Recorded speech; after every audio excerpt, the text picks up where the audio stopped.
The whole world is fucking laughing at Ian The and whole Anissa world is today. I guess Lolcow Live called an audible, and they had like some fake storyline with Boogie. They just pulled the plug on that and went to this shit. Yeah, like yeah, they're yeah, like, no, no, like no. this. Everybody is just rejoicing in the downfall of the Jamas today. Yeah. It's Kino. Oh, Anissa's not gonna like that. She's hurt, Joe. She's hurt. Oh, Anissa's not gonna like that. Bro, that this is actually genuinely like making me really sad. And it's honestly, I would say out of everything that they've exposed, this is like the lowest. Let's turn it around on them. I mean, their silence on this issue means something. Yeah. Doesn't it? It means, I guess, they're okay with this going on. They had an opportunity to do something and they didn't. Their silence means something. That's why I think Hassan's not going to defend them. Yeah. I don't think any of that leftist crowd is going to touch them with a 40-foot pole if this is what the narrative is about. Welcome to the Kino Casino, June 4th, 2025.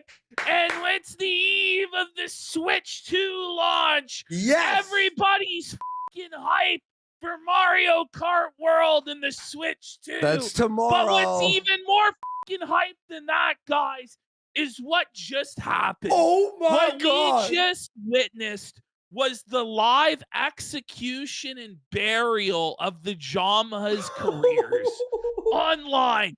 It was one of the most savage, fucking brutal burials I've ever seen. I was worried. I'm like, the boxing coach? I'm like, what the fuck is the boxing coach gonna have to say? We thought it would be mid. We're like, it was gonna be so mid. We're like, oh, we've been let down. No, this was amazing. Top to bottom, total Jama death. Total beyond Jama destruction. Like, Ian stinks. They had to put him in the fucking corner of the gym because he smelled so bad and he refused to shower. Fucking, like, just the craziest fucking shit. He's completely different away from Anissa than how he is with Anissa. Anissa tells him when he's hungry. Anissa tells him when he's tired. He gets off, they said, on the abuse that Anissa gives. Just like so many. She forced him to buy a house. She forced him to buy a house. He stinks. They moved him. All the boxers. I know, that's what I said. Days before the event of Creator Clash, Anissa was claiming she was going to die of anorexia. Like, it's just crazy shit. Anissa tried to take over the gym playlist. She did. It's the craziest to play story. Hoobastank? Yeah. They called it 12-year-old emo music. Not the like perfect person. While you're boxing? What? Bro, good There's guys. So much. I was just watching this. Then the craziest twist at the end, the woman who is the wife of his coach, who's awesome. She started, you know she wanted to go off on Anissa for a long time. Like, spill that tea, sis. Yeah. And the best part, like, Anissa can't say shit about her being an incel. And not only that, but she was a child bride. A victim at 12. Get this. At 12 years old, her family married her off to some sick fucking freak who molested her and abused her. Two kids by 15. Two kids by 15 years old. And they were trying, in the state of Washington, it's apparently still legal to marry and have sex with children. And so this woman reached out to Ian and Anissa and said, hey, we're currently advocating to get this banned. We're going to the legislature and we're trying to drum up support and awareness for this. We're testifying. Can you signal boost it? And Anissa and Ian left her on red. What the? Left child survivor victim on red because they don't actually care. They're not true feminist allies. They're not true progressives. They screwed these people up. They stiffed them the $5,000 that was promised. Details about Creator Clash 3 come out, or 2 rather, where they flew out 300 different people. Influencers. They rented out an entire hotel and flew out 300 influencers for their gala. By the time the event started, they were $500,000 in the hole. What the and fuck? that was all the money they made on tickets. So like they spent all of the ticket money on this shit, and they were expecting the pay-per-view to make up over $500,000 shortfall. And they only made it, and they are still at, by the end of it, $250,000 in the hole. Ooh. The mismanagement, yes. ANISA has a crush on Ian's sparring partner. Yep. And when Ian's sparring partner was beating the shit out of him, she was super turned on by it and wanted to this guy, the sparring partner. Bro, this whole there was so crazy. Many embarrassing moments. Like, we had a whole show prepared. Literally, Requeda and Fuentes and Ali Jamal, and we were DSP, and we were going to go through all these. But at this point, pretty much the entire show is going to be this one segment, this interview, where H3H3 brought on the boxing coach and his wife, and they fucking annihilated Ian and ANISA to where I don't know what the fuck. I think they're just going to have to leave the internet. I'm not kidding. I think they have to log off at this point. I think it's fucking over. Yeah. It's cooked. They're done. They're fucking done. And by the way, before this even started, H3 says that apparently iDUBBZ was texting the coach. He was. We have the text. We have the text. We're gonna. Oh yeah. Don't worry. We have the text message. He's begging the coach not to go on. He's like, I don't know if this is clickbait or if it's real or what's going on, but please don't go on. Please, we can sort this out. You should have paid them the $5,000 they were promised, Mr. Jama. You should have promoted their political cause of ending legal pedophilia. Yeah. For but Ash, on top of all this, these fuckers promised this coach and the wife, hey, listen, you help us. We're filming a documentary. We're going to promote you. We're going to do all this stuff. And the coach finally said, first of all, he goes, Sam Hyde was right, which is devastating. He says that Sam Hyde was right all along about ANISA. And then he says, Sam Hyde promoted me more than Ian ever did. And I trained him for boxing. iDUBBBZ training, by the way, was cucked by ANISA. So he was only trained half as much as he was supposed to be, because ANISA demanded to do boxing training during half of iDUBBBZ's slotted training schedule. So this motherfucker got his ass whooped in both fights because ANISA cucked him out of his training. And so he got brain damaged because ANISA, who wasn't fighting, needed to train in his time slot, which is crazy. And then iDUBBBZ wasn't doing the cardio right. He cried. He lied about running. He lied about running. Oh, yes, he lied to the coach. But remember, he cried because when the coach would yell at him, he told the coach it reminded him of his dad. Yeah. And he would sob crying because it reminded him of his dad telling him what to do. So apparently, he cries. Right? When I was in training, it was tough, right? My coach, he was an awesome guy, but he was like tough, right? God. And that's the way it's supposed to be. When you're sparring, it's tough. It's like intense, right? Apparently, before each training session, Ian and ANISA had to have a therapy session with the coach and the wife before the coach and the wife had to do a whole therapy session. Workout. Oh, bro. And then, so they were invited over to the coach's house for the David Benavidez fight. They ordered the pay-per-view. iDUBBBZ and ANISA, rather than watching the pay-per-view, they were obsessed with the Froggy Fresh Twitter drama and sectioned themselves off in the corner of this couple's bedroom so that they could be on Twitter the whole time. Oh, man. What is wrong with you guys? It's so embarrassing. I was behind 15 minutes, and Ashton's texting me. Oh, my God. I'm like, I'm 15 minutes behind. I'm like, listen, you're going to love this next part. You're gonna love I'm just I went from having no faith to being like, this is the most brutal thing I think I've seen since, like, since Jarbo. Yeah, this is Like, this worse is than Jarbo. this is one of the Worse.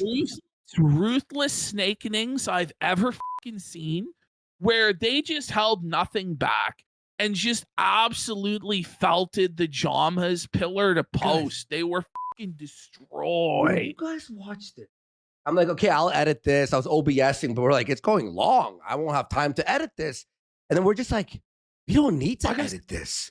This is crazy. Every sentence is like, what? I What? think I'll be real. Like, I think this is the first time ever where I watched the H3 show. It was actually good. Good. It was fucking phenomenal.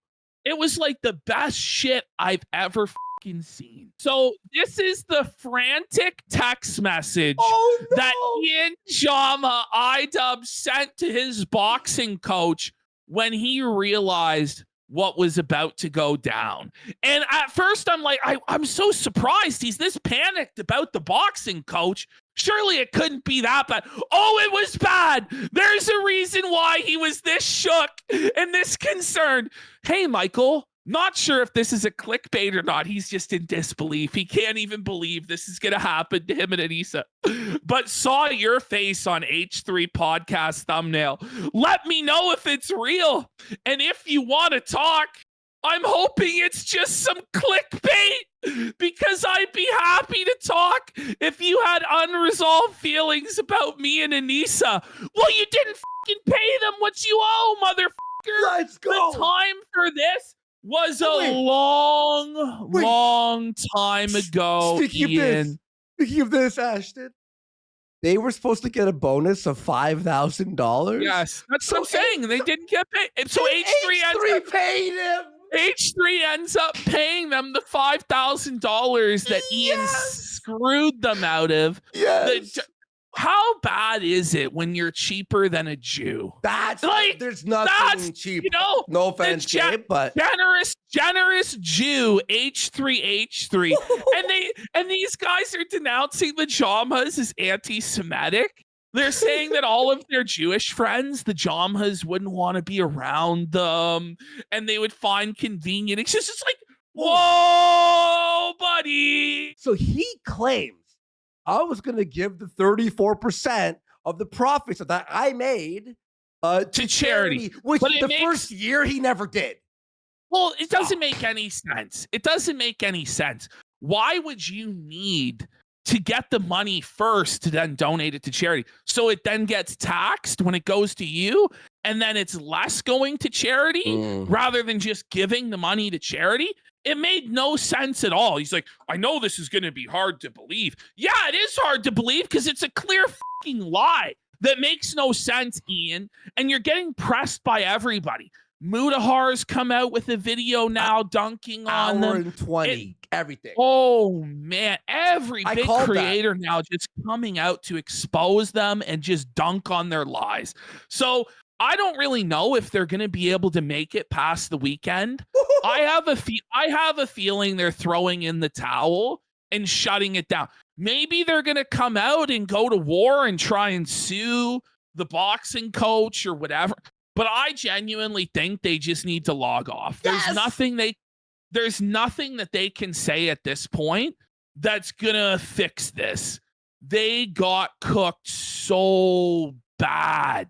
It's brutal. I'm not even overselling it. No, you guys will see. Underselling. You guys will see. I thought, okay, 30 minutes. He'll say that Ian was bad at boxing or something. That's what I thought. Yeah. I'm like, okay, but it just kept going and going, and they had so much to say. Actually, also, yeah, are like the most insufferable, obnoxious, horrible, entitled people on the face of the fucking planet. Just total clown shoes. They betrayed everybody around them. Their entire inner circle is now over on H3, their mortal enemy, who was their best friend, who was the biggest promoter of their event, all because these people are such horrible snakes, such horrible, treacherous rat bastards that every single person who knows them wants to expose and destroy them. It's crazy, the downfall.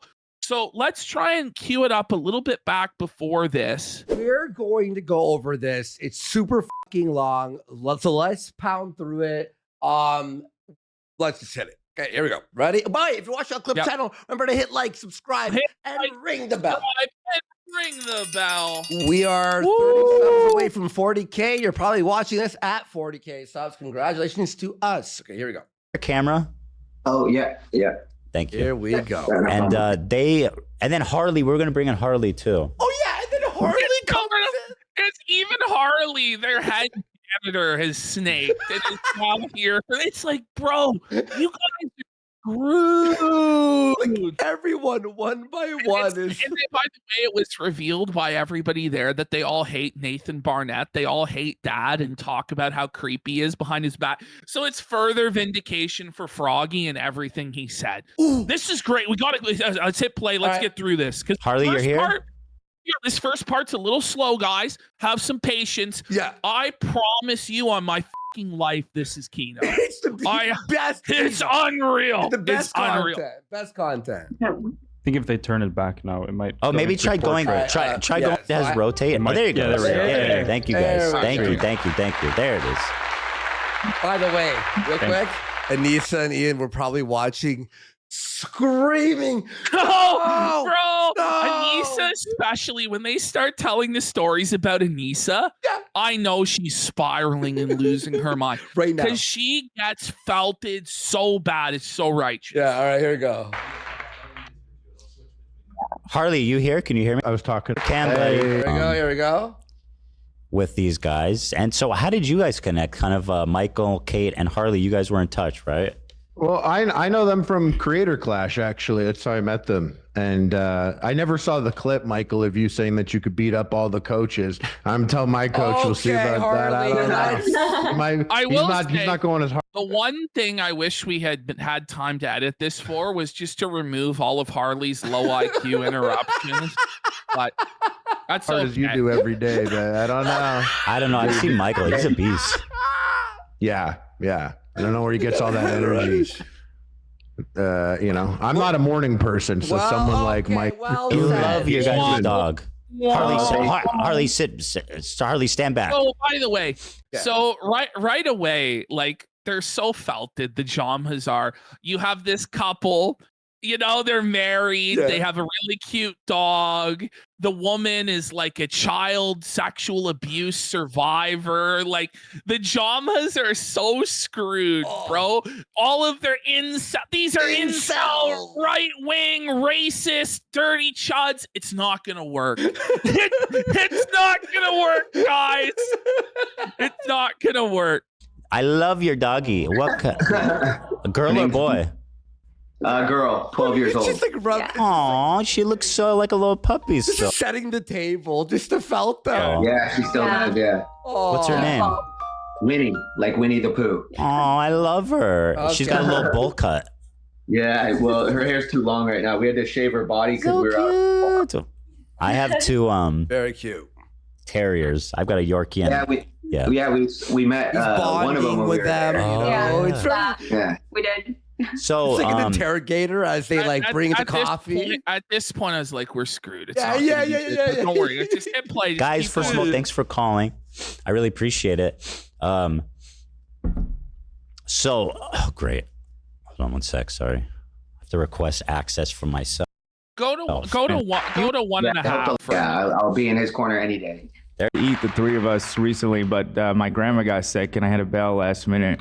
No one cares. The other Took thing, this, I meeting wish we nerd. could cut out is that We literally had no time. The All of interview the- was still we- happening when we started. like we were begging, like please end, Like, please end. end it. And turned him into a boxer.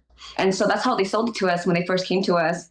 And so I was Okay, super wait, stuck wait. on the journey. And Ian from Eric meetups with all the YouTube. I It's did right all the recording for all the sparring sessions, all the meetups with all the YouTubers.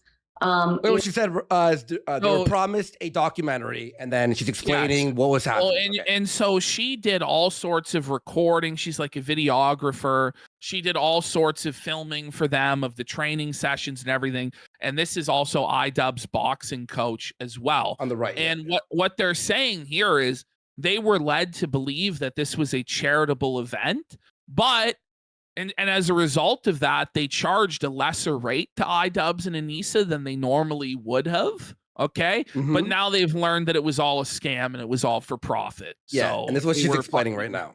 Scam. In small interviews with like Eric, who also fought on CC1. So I have a ton of content, and Ian promised us that he was going to put out this documentary that was going to share the journey of how Michael took this video game nerd and turned him into a boxer. And so that's how they sold it to us when they first came to us. And so I was super psyched that this is going to be a way for me to help build my husband's brand and also put the work out there. But it never came through. And so when he most recently put that video out saying that he told a big lie and he was never going to put out a documentary, and all he has is a ton of 4K videos of him doing stupid shit or something like that, it was actually very hurtful to me. That's your footage that you. This is iDUBBBZ just not thinking, burning people around him. Like, how stupid. Why would you diss somebody who did this work for you? And they have all of this personal knowledge of your life and all of these stories they can tell. But the Jamhas just are very dumb people. So yeah. Talking about your footage. Yeah, exactly. 3 years. Yeah, 3 years of filming. Wow. Yeah, well, yeah. 3 years. 3 years to get felted by the Jamhas. Before the 61 was filmed the year. It was 10 months. Yeah. And was he paying you at the time, or like what? How was he compensating you? Yeah, he did. Yeah, So I do want to say that, like, for dynamic filming, I usually charge $150 an hour for dynamic filming. But because I was under the impression that this is going to charity, me and Michael, would always scale back on charging them. So, for example, instead of charging him $150 an hour, I would charge him $100 an hour. Yeah. And by the way, I've heard that from other professionals now. I'm starting to hear people say that, who, like, one of the announcers put out a video recently. Maybe you guys saw it. Oh, yeah, Wade like, Clemens. Wade? Yeah. He was like, they offered me a salary, or they offered me payment, but I declined it because I was like, it's for charity. I'm good. But then they took that money that he generously forfeit, a guy who's not rich, by the way, and gave it to all the... Yikes, that was a low blow right there. Fucking creators. It's nuts. Yeah. I mean, like, we were also promised a bonus on CC1, and we never got it. But because Michael is so nice, he didn't want to, like, make Ian feel uncomfortable and ask Ian and ANISA about it. Ian pretended, I hope they don't remember about the 5. And this was the event that was very successful, that raised millions of dollars, that if iDUBBBZ and ANISA, according to Wade, took the same cut that they were going to take out of Creator Clash 3, it would have been about $900,000. But they in personal profit for them. But they couldn't find $5,000 in bonus money that they promised to the coach and to the videographer for their event. Yeah. You'd think that that's, pretty important if you're going to keep doing these boxing events, to pay your coach. But I guess not. iDUBBBZ just scammed them. Yeah. By the way, Kitty was saying in chat there that these people are pretty stupid for believing Ian, right? And they're just like so normie. Like, this is the definition of a normie couple who doesn't get it and thinks everyone is honest and nice and stuff. And they got pretty much just fucking scammed. Yeah. I was pretty upset by it, and I thought it wasn't fair, because how is it that we put on this great event, we raised $1.3 million for charity, and he promised us a bonus, and then right after the event, he just kind of pretend like he's too busy to check in with us, and then Okay, first of all, it's this guy's fault for not being like, you promised a bonus. Like, let's be real. Give me the money. Like, but the thing is, you feel awkward when you think it's for charity, right? Oh, it's true. Like, well, am I the bad guy for asking for my money because I'm taking it away from kids with cancer or animal abuse shelters and stuff like that? So this is another way that the Jamhas used charity as a shield. Was, we don't even have to pay our workers, our vendors, anybody, because if they get paid, they're taking it from charity, right? Ooh, good point. Yeah, after the event, like, once the event ended, I didn't see him again for about 5 months. So, because he was working with Dax on some show, Dax, and so he never Dax trained. Flame? So the only 8 times that Ian ever actually trained was I trained him from July until May, and then I didn't see him again pretty much for several months. And then he started training again to fight Alex. Pretty much we started at like the end of December. And then that's when like they had to kind of get serious with the camp because they realized like Alex was training hard. So really I only had 10 months with him to begin with, and then about 4+ months with him for the second event. And then I've never seen him again since that. All right, guys, this starts out a bit like, okay, Yeah, I know. Let's just keep playing it. Let's keep playing it. Just keep playing it. You know, Trust me, guys. I was talking to AB. I think it was pretty normal that the boxers at least gave their coaches a tip, especially because you were there. Yes. You weren't just working for him. You were helping everybody out. It seems like you guys were both like super involved in this event. Yeah, one of the reasons he was even able to kind of connect with Manny Pacquiao's people who hooked him up with Mike Leonardi was like one of our connections. Our friend Eric ran into a guy in a bar in Vegas, and that was the guy they were supposed to get a hold of, but he was not reaching back to him. So we were able to get them connected with the people that connected them with Mike Leonardi. So we were literally there from I was there from the beginning for everything. So you guys had a really unique point of view where you had like a front row seat to everything. Yes, it seemed like you were with them amazing. intimately more than probably anyone else involved in this event. So there's all these interesting little details that you guys shared with me. For example, one being that I think it was you, Kate, that mentioned that he and ANISA did in fact pay for Hassan and all of his compatriots to travel to and stay at Creator Clash 2. Get ready for this. Yes. Yeah, so they were talking about that long before, about how they had to fly in all these people. First of all, they rented the hotel for over 300 creators and flew a lot of them in. When the first year it was much. They flew out 300 people. They rented out an entire hotel for 300 creators and paid for 300 flights. 300 flights. These people weren't even fighting on the event. They weren't a part of the event. They were just random bread tubers that the Jamhas wanted to network with and interact with and party with at the gala afterwards. So this is money that could have went to charity that they selfishly, lavishly spent. It's crazy. And they took the best seats in the house. Yes. Remember, it was all blocked off for the 300. It was much more scaled back. We just had a couple floors of like some place, like a nice suite place, but it wasn't extravagant. Didn't we already know this? Not 300 people. It gets crazier. Listen, trust me, there's a lot more details to this. Crazy. I didn't know. And then the second year, they did that full hotel for 300 creators. They flew a lot of people in. One of the people they flew in was Froggy Tonic, and they flew him in from France. That's insane. And Froggy had told us that he was there. This is somebody who's not a fighter, not a coach, not promoting the event.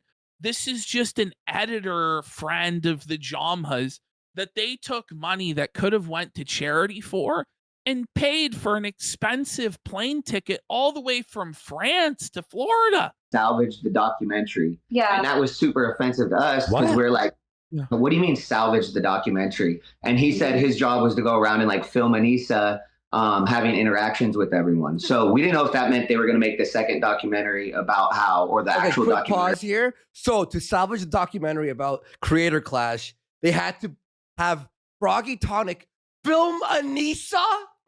Yeah, get right. It gets crazy. You're not the main character.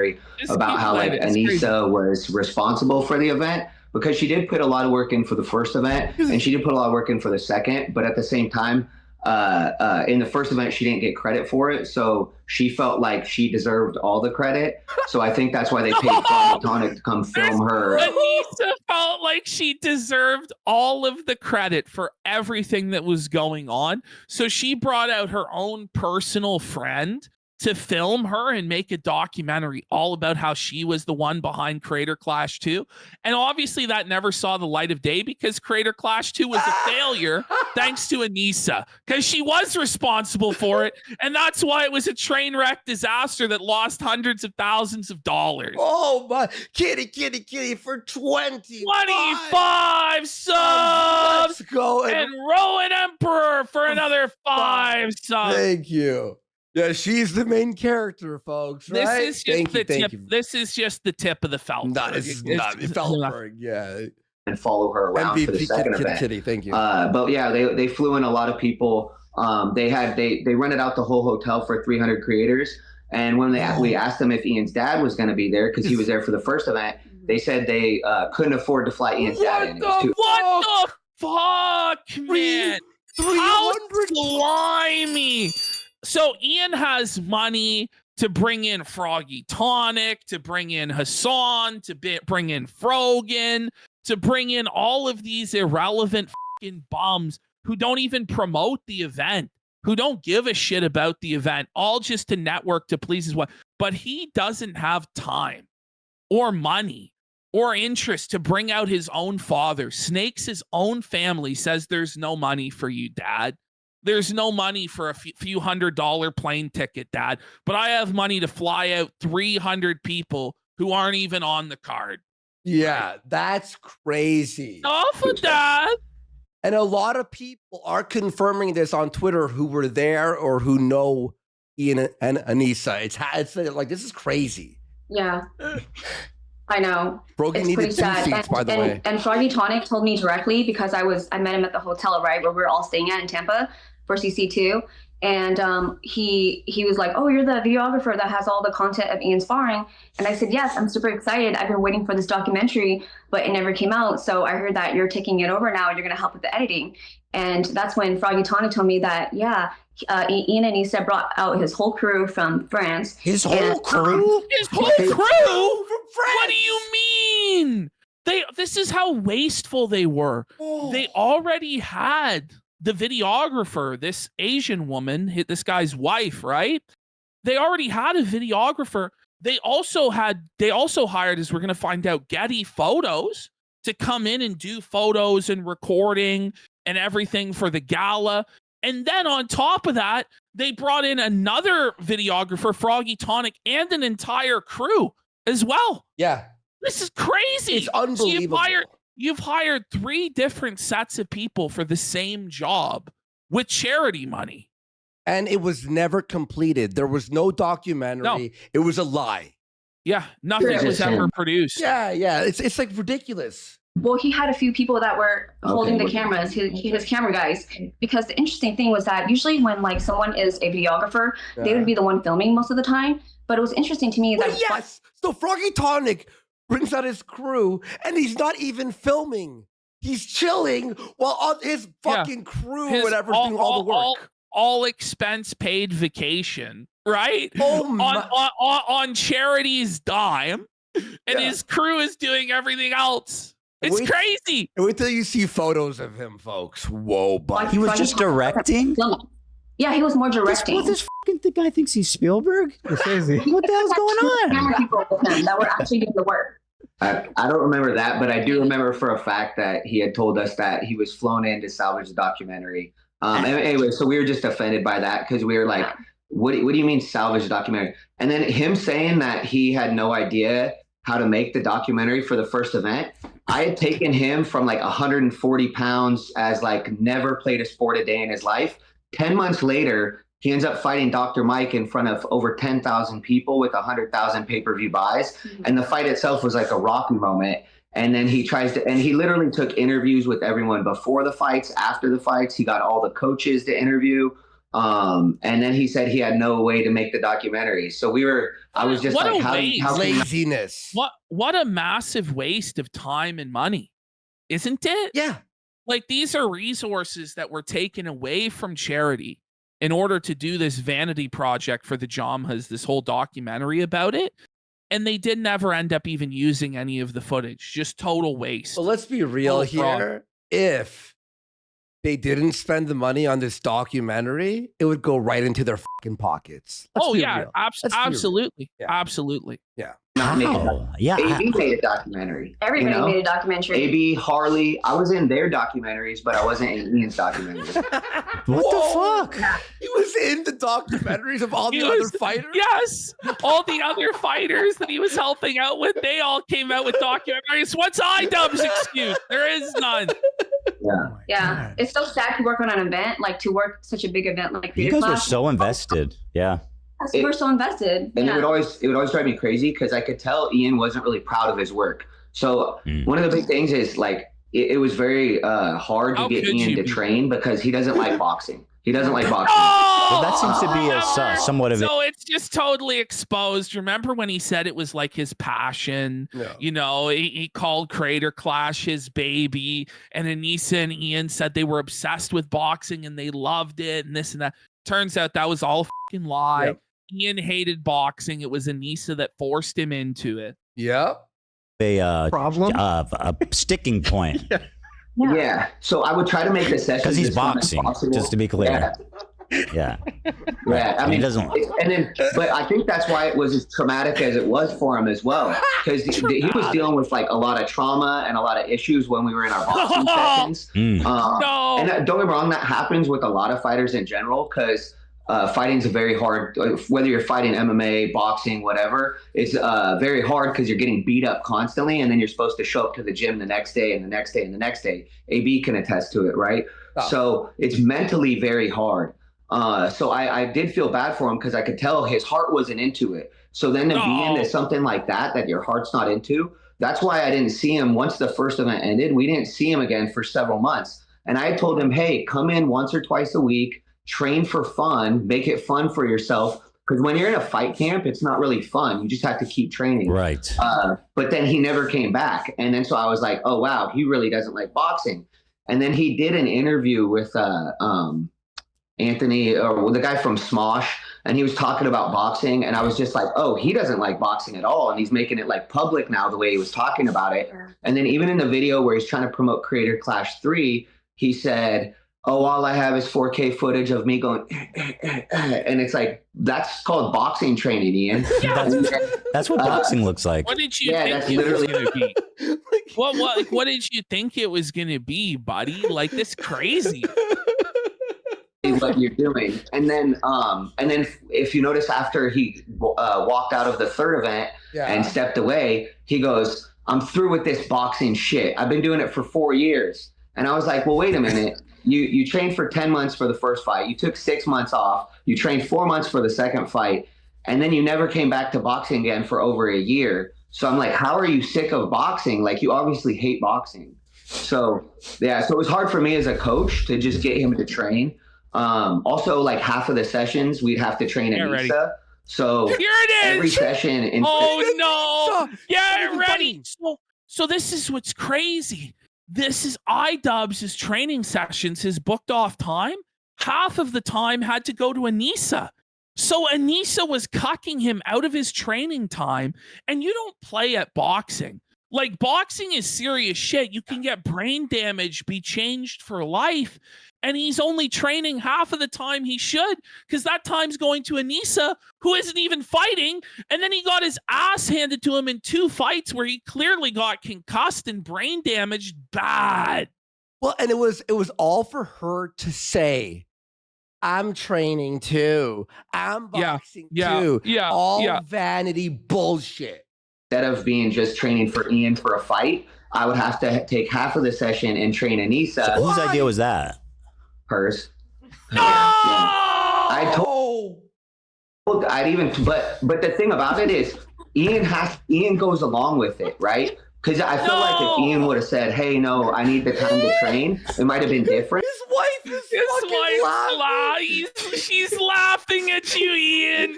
This gets so savage. You guys have no idea. You didn't see this earlier. It gets so good. Dude, this is like fucking the start, man. But he's just like, oh no, she needs to train before I train. But she didn't even fight. She wasn't even fighting. No.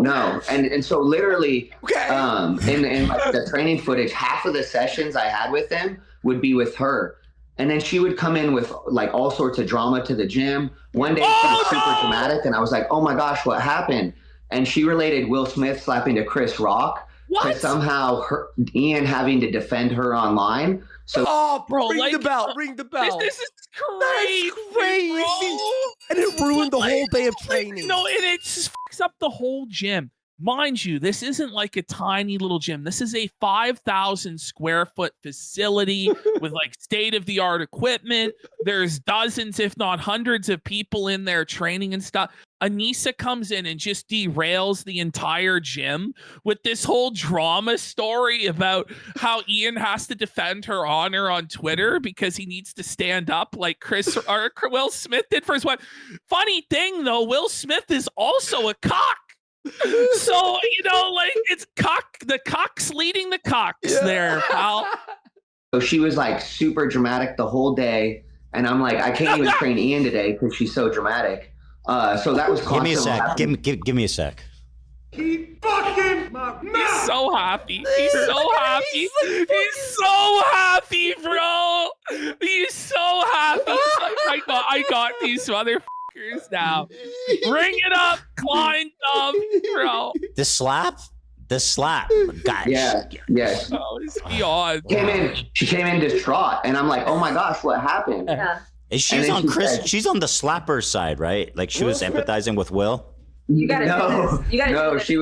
She felt like she felt like Will was Ian. He had to slap. Ian has to slap all the people that insult her, I guess. Yeah. Oh my God. Wow. And so, but anyway, so that's true. crazy. Will, I'm not putting this word. This is my observation. Will Smith is one of the most famous cucks. Oh No!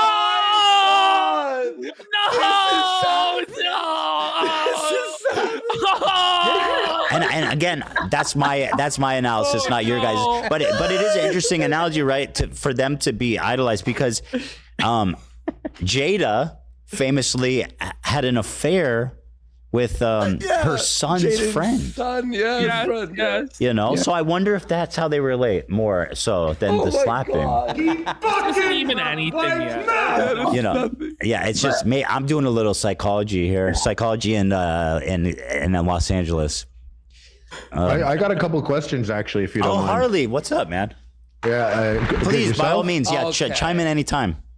Okay, I had a couple questions here. Let me get. All right, this is pretty funny. What's happening? This is one moment of glory. Get this in order. Man. Did you guys get any paperwork, by the way? Did you guys sign contracts? The fighters had contracts. I'm curious if the coaches had. No, we never had a contract. Laughing in the Oh, back. interesting, because that would have been like something that would have detailed. The whole world is fucking laughing at Ian The and whole Anisa world today. I guess Lolcow Live called an audible and they had like some fake storyline with Boogie. They just pulled the plug on that and went to this shit. They're like, no. Everybody is just rejoicing in the downfall of the Jamas today. Yeah. It's Kino. I missed the state of play for this. I'm what? I mean, did they? I guess by word they told you it was charity, and they didn't ever. Right. Yeah. So, and I'm still hoping that the first event was all charity, other than Ian taking his fighter purse. But what was crazy about that is then you said you had a $27,000 bonus, and I was always under the assumption that there was no bonus because even though he told me there was a bonus, he then disappeared for 6 months and I never saw him. So I was like, was there a bonus? The fighters got their bonus, but the coach didn't get his bonus. iDUBBBZ just screwed the coach. Bro, and by the way, when you're with a coach, like when I was, you become close to that person, right? Because they're training you in the most brutal ways possible, and you form like a bond with them, right? Me and my coach, we were like really close by the end. This guy, like for 2 years, and you don't even call him later? Hey, here's your fucking bonus. Fuck you. Ian is terrible. Bonus, or was there not a bonus? And you confronted about that? You asked them, or you didn't want to? No, I just let it be. Because I'm the same way, by the way. I never spoke about money with Creator Clash. I have a guy on my team that does that. I wanted to not talk about money. And plus it's awkward when it's a charity thing. You're like, I don't want to, am I going to ask for money? Yep. Exactly. Right. Yeah, and it's awkward when it's your fighter and then you have to train him for a whole nother event. And I mean, truthfully, like a lot of times fighters will say they're going to pay a coach and then not pay a coach. So that happens sometimes. So truthfully, and I want to point out, right, the Jama has talked about how boxing and combat sports is a dirty business. The fighters get exploited. The coaches get exploited. People don't get paid, but we're doing it differently. We're socialists and we really care. And then they turned around and screwed over the guy that was in charge of preparing Ian to defend himself in the ring. They screwed that guy. This is actually crazy. Oh, there's more money coming in, and then the more money coming in just goes to them. So you get used to that as a coach, but I am under the assumption that the first event did all go to charity, and then the second event was supposed to go to charity, but instead it went to the hotel, the pre-party and after party. Was and there I a one thing to moment say about the after party, because he said he was using the after party to help promote the event, but I have no idea how an event after the fight will generate money for the fight. No, how is that gonna work? It's not.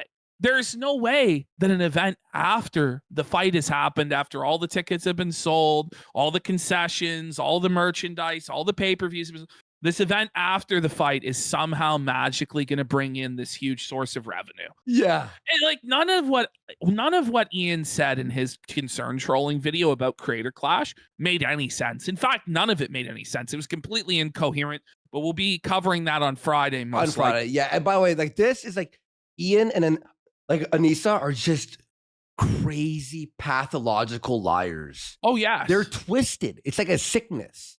Yeah. Well, so And you that's want to know why they got away with it for so long? Because of clout, and people were scared to step on their toes, and it's like walking on eggshells. Well, and also it's because they use charity as a shield, and if you spoke out against them or criticized them in any way, any of the decisions they made, you were painted as you must hate charity, you want kids to die, you're evil, you know, or you're an incel, or you're a racist, you must be a Nazi. That's the stuff that they were doing, right? Yeah, and like Dan Splaining in chat says, it's like Black Mirror. It actually is. Exactly. In his most recent video of concern trolling, in the beginning, he says he's explaining how they lost money in the second one. And he goes, the event before the boxing was to promote it. And that sounds reasonable and normal. But I don't think he even mentioned the fact that there was a massive gala after the fight where ANISA got to play as MC and give out awards and shit. So we actually didn't even know about the gala until about probably maybe less than a week before the event, or a week before the event. The only reason I knew about the gala was because Ian had invited some of his training partners, and they were on the email list. And so they kept telling me there was going to be a gala. And I assumed they were talking about the pre-party, because the first year they did do the pre-party, but it was much smaller. It was on a way. I have to do a pre-party and an after-party? Like, you know, but it's crazy. Everybody had so much time to party, but no time to promote the event. Yeah. That's crazy. Right? Smaller scale. It was never about charity, folks. Never year. About charity. And then also, so we had no idea. So when everyone was asking me about a gala, they're like, what are you going to If you're Norris or train properly? I know. wear? I was like, I'm going to wear sweatpants. What are you talking about? And then they're like, what? You're going to wear sweatpants to a gala? You're crazy. And I was like, so now the coach has to wear us. He's like, yes, listen, all I got is my sweatpants.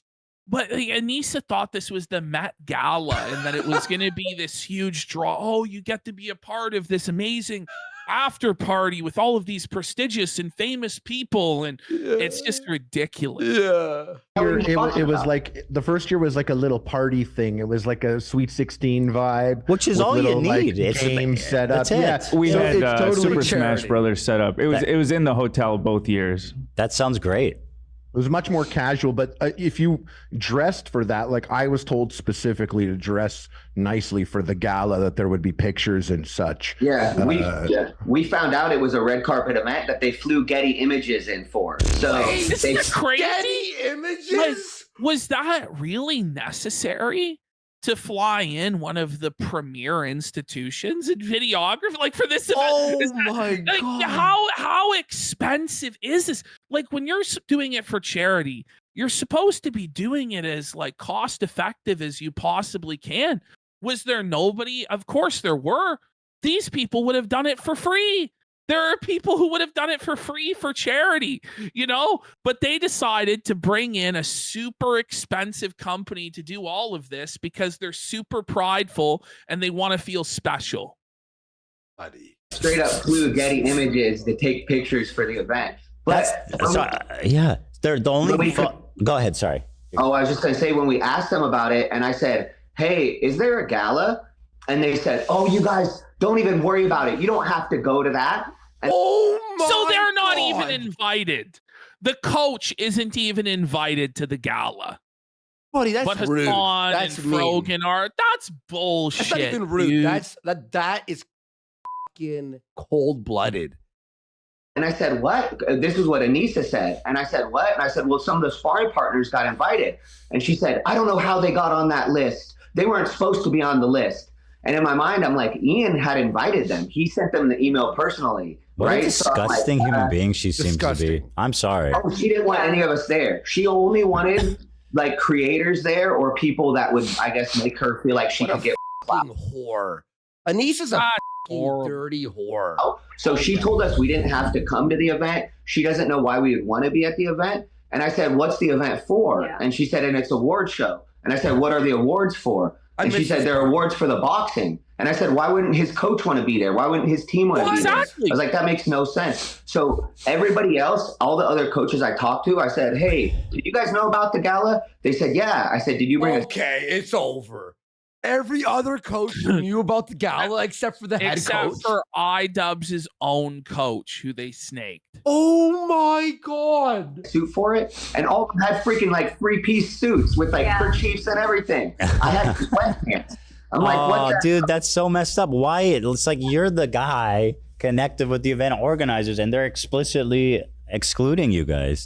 I know why. I honestly believe that the reason why Ian and Nisa excluded us and did not want us to know about the gala is because we're both very professional, we're both very direct and very transparent. If they told us that they were going to throw a huge gala after the fight and it was going to cost a ton of money, we would have asked them, why are you doing this? Yeah, Because Exactly. Anisa already told us. It's crazy that they did this. Like, there's an award show. I didn't even know. We've covered this so many times. We had no idea there was an award show. Oh yeah, award show. This is news to me, and I took a piss during this part, so I didn't even see this. Like, what a masturbation session this whole thing was. Oh, Oh, guys, let's all pat each other on the backs for losing money and not raising a dime for charity. Let's do the award show, guys. you know what someone in chat said that this is so Mean Girls, and it really is. It's like not inviting someone in your friend group to a party and then expecting them to not find out ever. Oh, yeah. Like yeah. they'll never find out. Like Well, what? this is what happens when you burn people like this and you don't take care of the people in your circle. You're going to get fucked. Yeah. It's crazy. And by the way, awards for what? The best punch of the night, the best looking You know, like, shorts of the this night. is Like, what? ridiculous. She shared with us prior to CC2, like a month before, that they were negative, was it 500K already? Yeah, she at the Whoa, time whoa. that. Hold on. Yeah, that's Say, important. say that Wait. again. Say that again. Let's hear it again. they were negative 500K before the event. Yes. So going up to the event with the ticket sales and the PPV sales, when the event started, they Yes. knew they were down $500,000. Yes. Keep in mind that they moved to a bigger this- venue and they sold a And lot of tickets. this is an event for charity.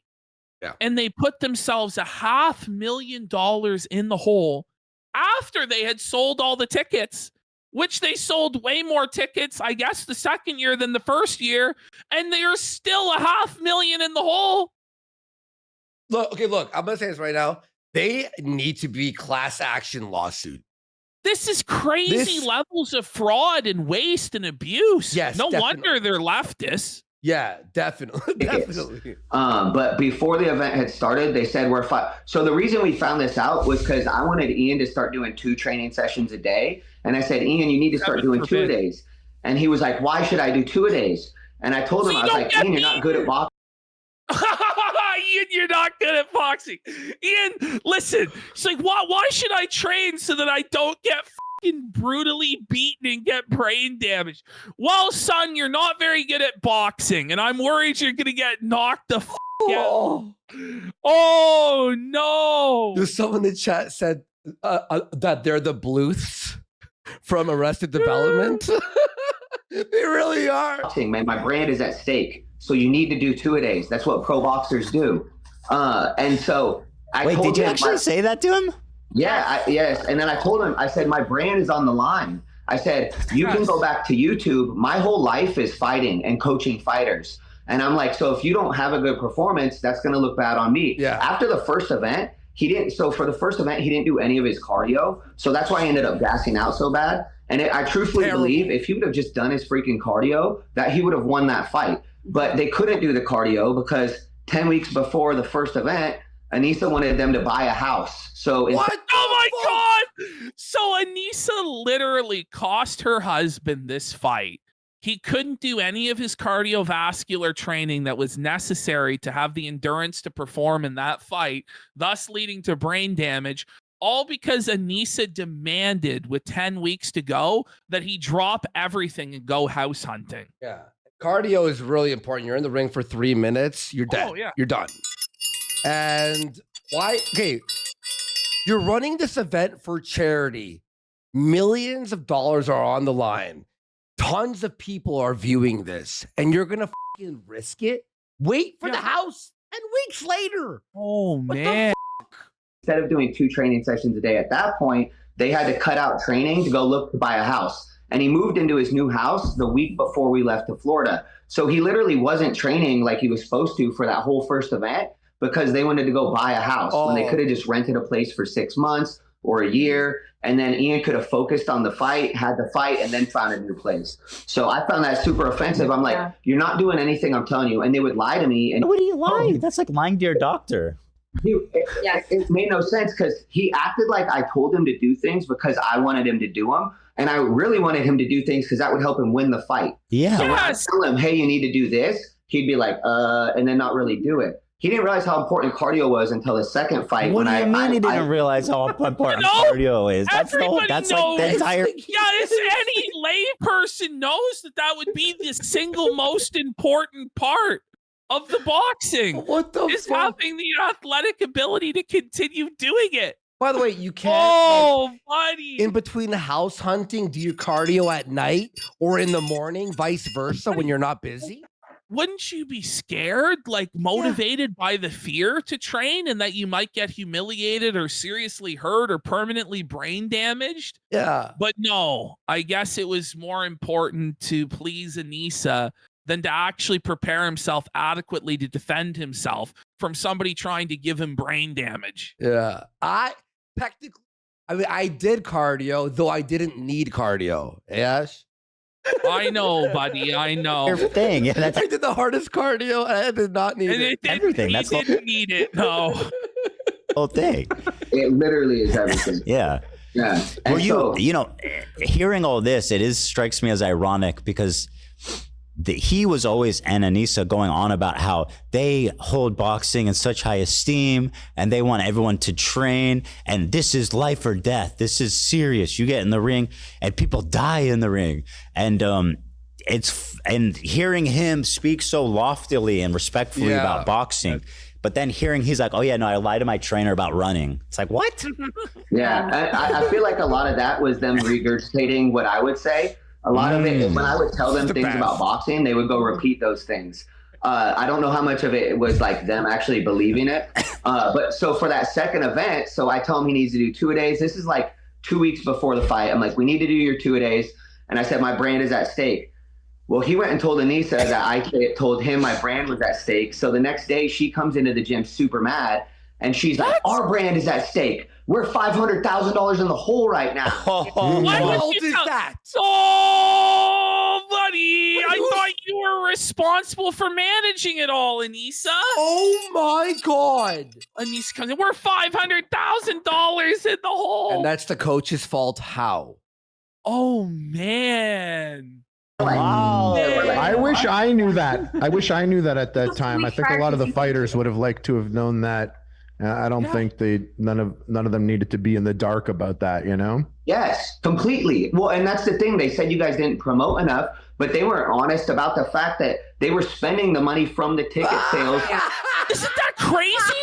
They were spending the money faster than it was coming in. Every single dollar of ticket sales was spent before the event even happened. Oh my God, this is fucking crazy. Yeah. On the hotel, on flying people in, on all these other. So it was just So like those decisions, the gala decisions, were made while in the red. yes, Yes. No, read Audit. read. So they were already in the red, hundreds of thousands of dollars, and then they're like, you know what we should do? Because this is all about charity. A lavish red carpet gala for all of our friends with catering and live entertainment. They had a band that was there, and we're going to have an award show with trophies. Brilliant Move, guys. Brilliant. No shit like there was that. an open bar. They had an open bar. Drink as much as you want. Endless hors d'oeuvres.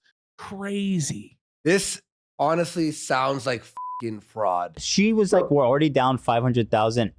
She still had time to cancel stuff when she said that? Like, how before the event was that? Yeah. I mean, it was 2 weeks. It was 2 weeks before the event. I mean, they So knew she they could were have made some 500K last in minute the hole. moves. Yeah. They knew they were 500K in the hole long before that, right? That's just when they yelled at us about it. Wait, they were 500K 2 weeks before the event? Yes. Wait, and they thought that the pay-per-view would pay that back, but where's the charity money then?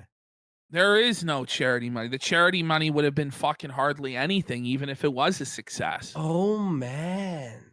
Yeah. So they could have definitely made moves to reduce It's charity spending. money? We wanted that award show so bad the next day. They really, really wanted to have that award show so she could give out awards. Once again, you had heard, like Ian said, he didn't want to have the fight just end and have everybody go home the next day. He said, I'll quote him because it's very rich. He says that the first time afterwards, he woke up and everybody was gone. And he found it super depressing because he didn't get a chance to process his trauma, which seems a little bit hyperbolic, frankly, if I'm being honest. I mean, it's like a self-inflicted charity event. I wouldn't call that exactly I wouldn't put that up with like maybe like fighting in a war. I don't know, but but I guess we all define trauma differently. But so he goes. So in that case, I wanted to throw a party afterwards where we could all talk to each other and process our trauma. And then he says, we lost money, but I don't regret throwing the after party. What? Yeah, he said I think that was a lot of her words because, like, It was her words. Guaranteed. He's a human sock puppet that ANISA speaks through. And that gets confirmed time and time again. Once again, guys, you know, those of you who are like, "Oh, this is some crazy shit." It gets so much crazier. Yeah, this is like we just have to hit play. We got to get through this. Yeah. he would say things that she would say. And so, for example, he said, well, we thought inviting Hassan and all those other people was going to translate to more buys, pay-per-view buys. And they didn't even promote. How? They didn't even care. That's the thing. No. What's crazy is iDUBBBZ didn't give contracts to anybody to be like, listen, if you're getting flown out here as a fighter or a guest, you have to do X amount of promotion on this platform, this platform, this platform. He just no strings attached with no commitments, and he didn't even press people, just handed out free hotel rooms, free flights, free everything, and just expected that magically there would be promotion that led to pay-per-view purchases. It's gross negligence. It's unbelievable. Oh, man. It made no sense to me. I'm like, people don't watch fights because Denzel Washington's in the crowd. They're not Exactly. like, Denzel Washington's there. I need to watch the fight. Right. Like, it makes no sense. And if they would have taught, so a lot of decisions before the first event, they like spoke with us about, because I know boxing. I've been around boxing my entire life. Mm-hmm. So I'm like, oh, I could help them with all these other things. And then for the second event, I felt like they wanted to make it much more like their own version of a TwitchCon, their own version of a VidCon. That's what he said, yeah. She said that she wanted to. That's Froggy Tonic. And Yeah, and that's Getty Images, by the way. Do you see that? Yeah, let's go back. That was And a of a twist. For the photograph that second event, Getty I've Images seen took. of a video. Yeah, right there. Oh my! You can see the Getty Images watermark on. Was it worth it? Because they were, I'm gonna guess, at least 5 figures to hire Getty Images to come in and do this event. It must have been at least $10,000 to get them to come in and do this. Probably more than that. Probably 30K. This is- Probably 30K. Yes. Probably 30K. Yeah, it's Getty Images. Like, And this was, they're $500,000 in the hole. And they're like, well, I guess we can use some of this ticket money that was meant for charity in order to hire these guys. yeah. VidCon. That's what he said. Yeah. Oh, She said that she wanted to be like a VidCon. And we are new to the YouTube world. Like, we never been to a VidCon. And she's like, you guys haven't been before, but it's super cool where all these famous YouTubers come and everybody gets to vibe out. And so I was just like, Vibe is it out. like Comic-Con? Yeah, he was really mad the first year that like, because she would always talk about a certain Okay. group of people. Just downloading an image from Getty Images and owning the rights is $150. So Just somebody in chat, downloading the image. Francisco is saying they charge $2,500 per hour. There you go. So at minimum, it was $10,000. If it was 4 hours, it may have been longer than that. It may have been more, depending on what package they went with. Yeah. But minimum $2,500 an hour. It was like somebody named Pokimane and all these other people, and she would always talk about how she wants like them to be there, and she. What, did you hear that? Anissa is obsessed with Pokimane and kept bringing up that she wanted Pokimane to be there. Clout chasing Pokimane, Anissa. All this Rather money. than actually caring about charity. All of this money that should have went to charitable good causes instead went to Anissa flying out Pokimane to clout chase with her. She wants Please to be a part of notice their me, group. Pokimane. So a lot of it, and then Oh no! Exposed as the dirty social climber monkey brancher that she is. What a bitch. so that's why like, and then the first year was like during that girl's birthday party. So No, like, sorry. Knowing that detail, it breaks my heart that she had to settle for denims. Yeah, she didn't. She couldn't even Kino. get Pokimane. Couldn't even get Pokimane. Instead, wasted the same amount of money to get denim. H3 is being pretty funny. Oh, You know what's funny felt is it. these two have no idea the jokes that you have to know. Oh the yeah. lore. Oh yeah. Yeah. I don't even know these people, but yeah. yeah, and I mean, once again, the only people I really know in the YouTube world is you guys, because you guys were so nice to us. Like, we got more clout from being on your show than we ever did from working with Ian, because he would never show any of the work we did. He would never, and then everybody else, it drove me crazy. Like, AB would shout out his coach, Wale, Lucky Boy, and then Harley AB had was a great coach. AB was all about it, man. And the coaches deserve a lot of credit for what you guys, especially you guys who were involved with the freaking event, the management of the whole event. This is crazy. Right. Yeah. Mike Leonardi even said after the second event ended, when it was just him and I talking, and Mike Leonardi was like, man, these events wouldn't even happen without you. Yeah. And I'm like, yeah, because he knows about the drama that I have to deal with training Ian and how hard it was to get him to train. Yeah. And so, because I think he knew Mike knew that I think Ian didn't like boxing either, just by the way, like he would interact with boxing. So this guy, Mike, Oh, you man. mentioned him to me. I wasn't sure. He's the fight promoter.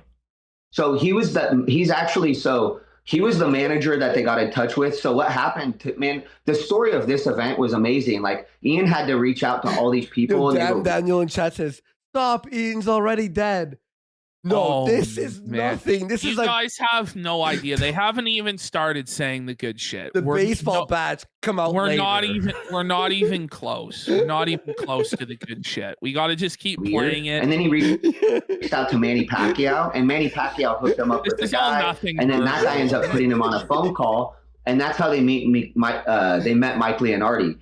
And so Mike was a manager in Vegas, and he knows promoters, and he knows how to promote boxing events. And so the actual promoter was a guy named Ryan Rickey, who's like friends with Coach Thompson, Jesse Thompson, and this guy, Coach Rick. That's Harley's coach. Yeah, Jesse Thompson's Harley's coach. So anyways, he hooks us up with all these guys in Florida, and that's how we were able to throw the event. but it was like the craziest set of circumstances for us to end up where we ended up.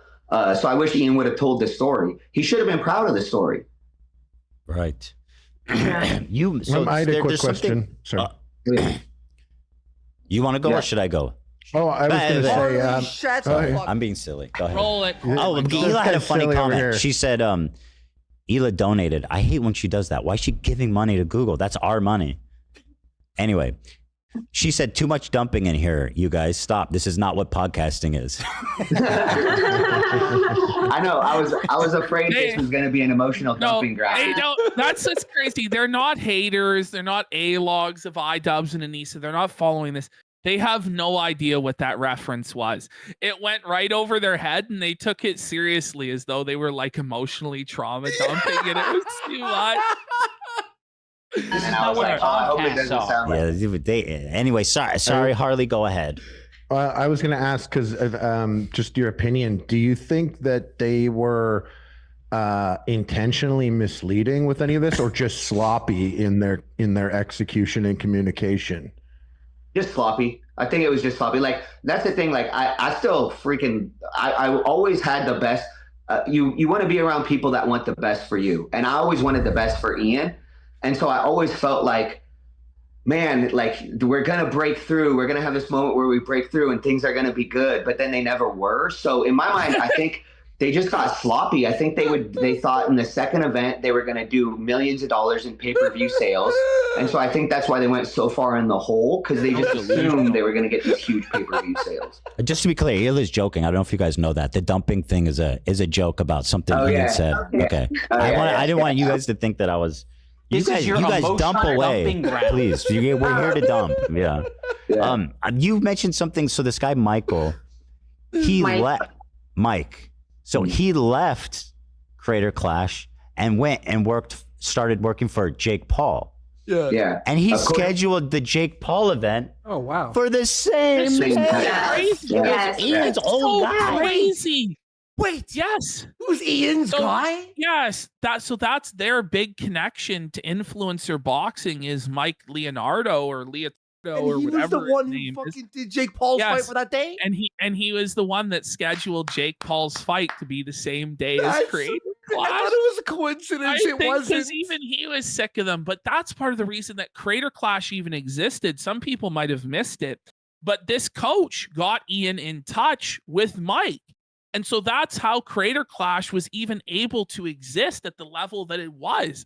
So this coach was really, really putting in the work for this event.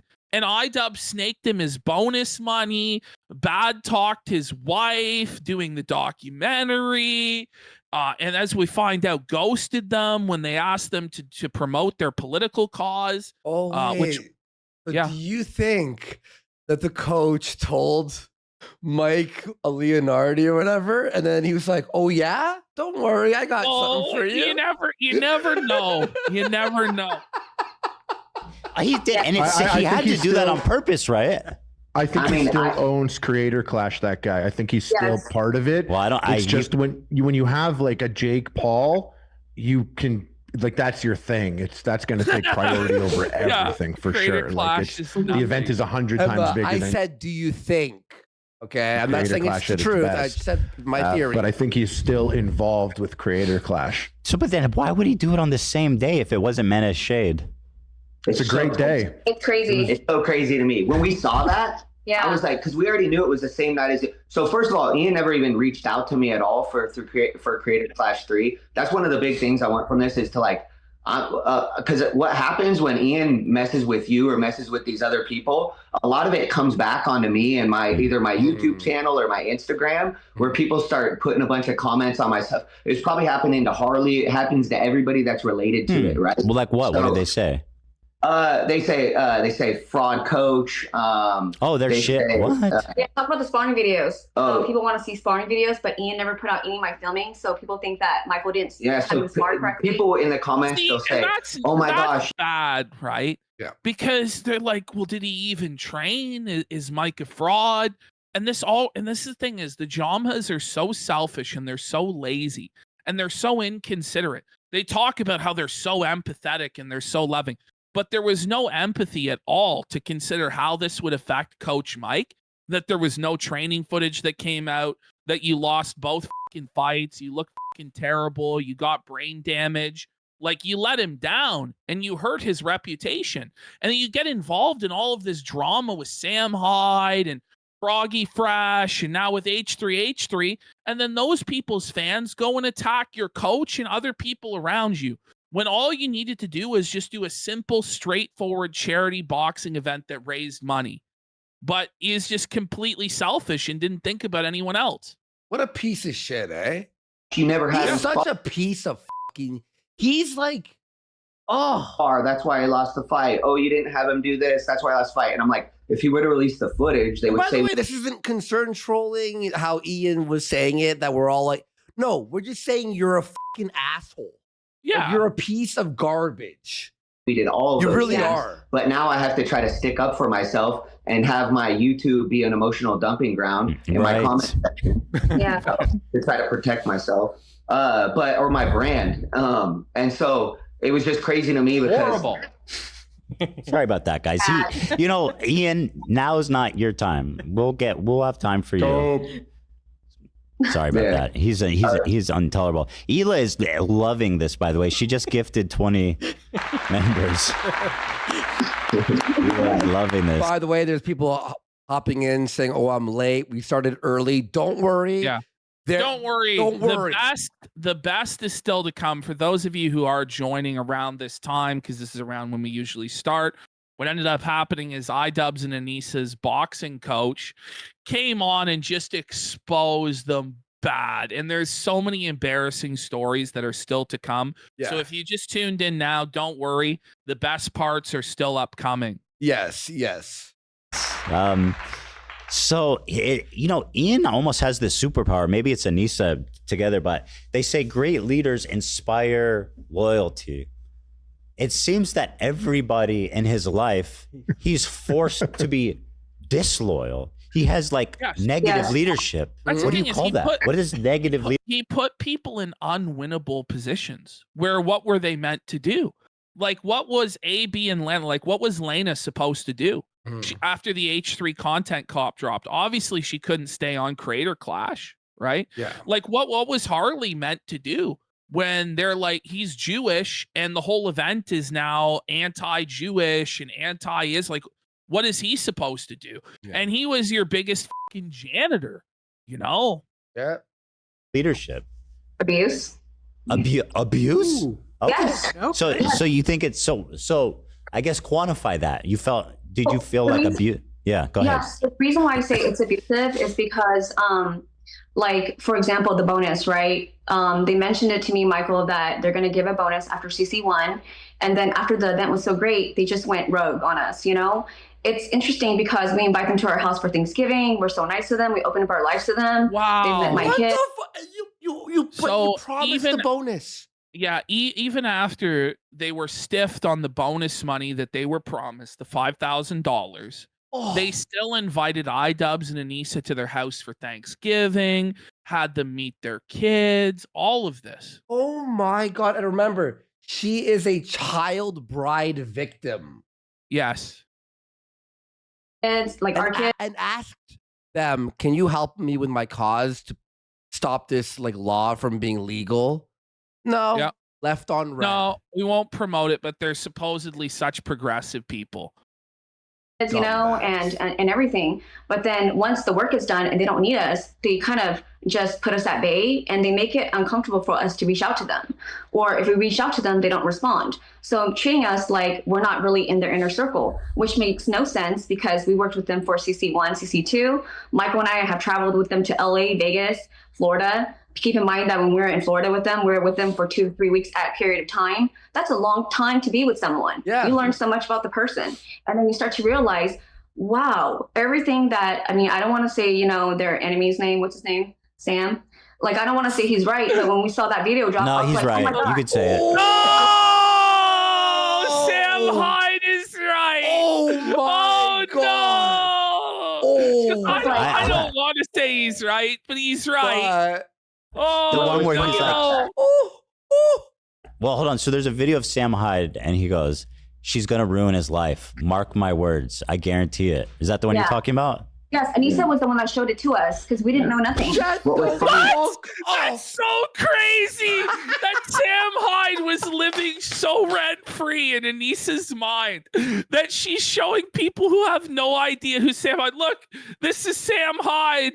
He's evil. Look, here he is saying, I'm going to ruin Ian's life. And then they watched as she proceeded to ruin Ian's life right before their eyes. And they go, yes, Sam Hyde was right. This is the greatest content Ginger ever. minus for 5 subs and smoking homebrew for sub. This is where it starts to get truly Kino. It really picks up. Because now it's not about the charity minus $500,000. Now it's just about petty stories, dunking on them and exposing them. Yes. Too is like.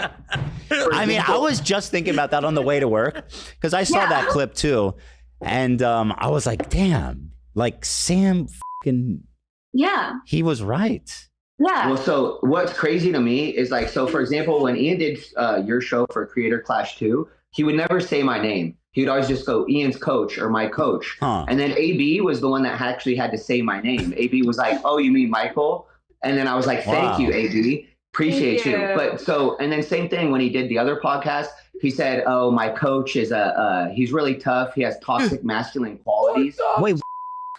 So he was bad mouthing his coach in the lead up to the event, saying that his coach had toxic masculine qualities and stuff like He's this. a boxing coach. What a fucking piece of shit Ian is. After all the work this guy put into him to bad mouth him like that. We covered that video, by the way. We did cover that video last year or a year and a half ago. Wouldn't promote his coach at all. Like, this could help the guy, because people are watching. They're like, oh, this so-and-so, he trained this person and this person for the big event. Could have brought him in business, but no. Just doesn't shout out his coach. But you know who did shout out the coach?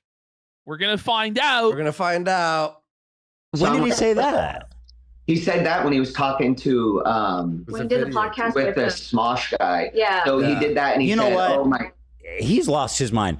I'm sorry, but if anybody deserves to have toxic masculine traits, it's your boxing coach, okay? Yeah, I know. Lie, bitch. You know what I mean? Go fucking wake up and run. Think about, you remember Mike Tyson's coach, this like grumpy, insane old man? Like, this is who you want to fucking coach you, dude. What are you talking about? I didn't see the podcast you're talking about, but yeah, I know when I was training with Michael, I felt so loving compared to when I was fighting with Wally. It sounds like Wally used to Wally. tell me, you can punch me in my sleep and I won't blink. Yeah. That's the thing, right? I actually had to learn how to talk to Ian from training because during one of the sessions when he wasn't supposed to spar, but then he ended up going to spar Alex Stearns one day. Oh, I want to ask you about that. Oh, it was hilarious. It was funny to me because we weren't supposed to spar that day. Actually, it was the morning that he released the Sam Hyde documentary. Yeah. So I had no idea he had so much going on because I didn't even know what the documentary was. We didn't know who anybody was. Anybody. I just want to control. I want to focus on the fight, right? So he releases the documentary, but we're in LA. We're visiting gyms. For we're supposed to watch your podcast. Yeah. Oh, yeah. That was for that. But we wanted to watch Alex Stearns train. So we go to Alex Stearns' gym, and the coach of the head guy of the gym, the owner, says that he doesn't believe women should fight. So Anissa gets really upset and decides. Whoa! So buddy. Anissa gets upset and makes the whole day about her because she's the main character or whatever. The owner of the gym said that. The owner of Alex. So Anissa got so offended that she said, Ian needs to spar now today. And we're like, what? And then Ian needs to fight now because I'm upset. And by the way, they're gonna bring this up right now, and it's so true. When you're training, they're gonna warn you, hey, tomorrow we're sparring. So you can mentally prepare, okay, I'm gonna get punched and Anissa. Ian's not even mentally there. Yeah. She's like, he's gonna fight now. Anissa volunteers she's triggered. him. It's not Ian goes, I gotta fight. She goes, you're gonna fight now, Ian. Like, whoa, buddy. By the way, how does this prove your point that women could fight? Why doesn't she go, okay, well, I'll box the owner then? Yeah. Why don't you get in here with, I'll show you women can fight or some shit like that? No, it's that iDUBBBZ needs to suffer and gets hit in the head because she's upset about feminism or whatever. Oh, man. And I'm like, man, to By the get way, slaughtered by Boogie on- Alex.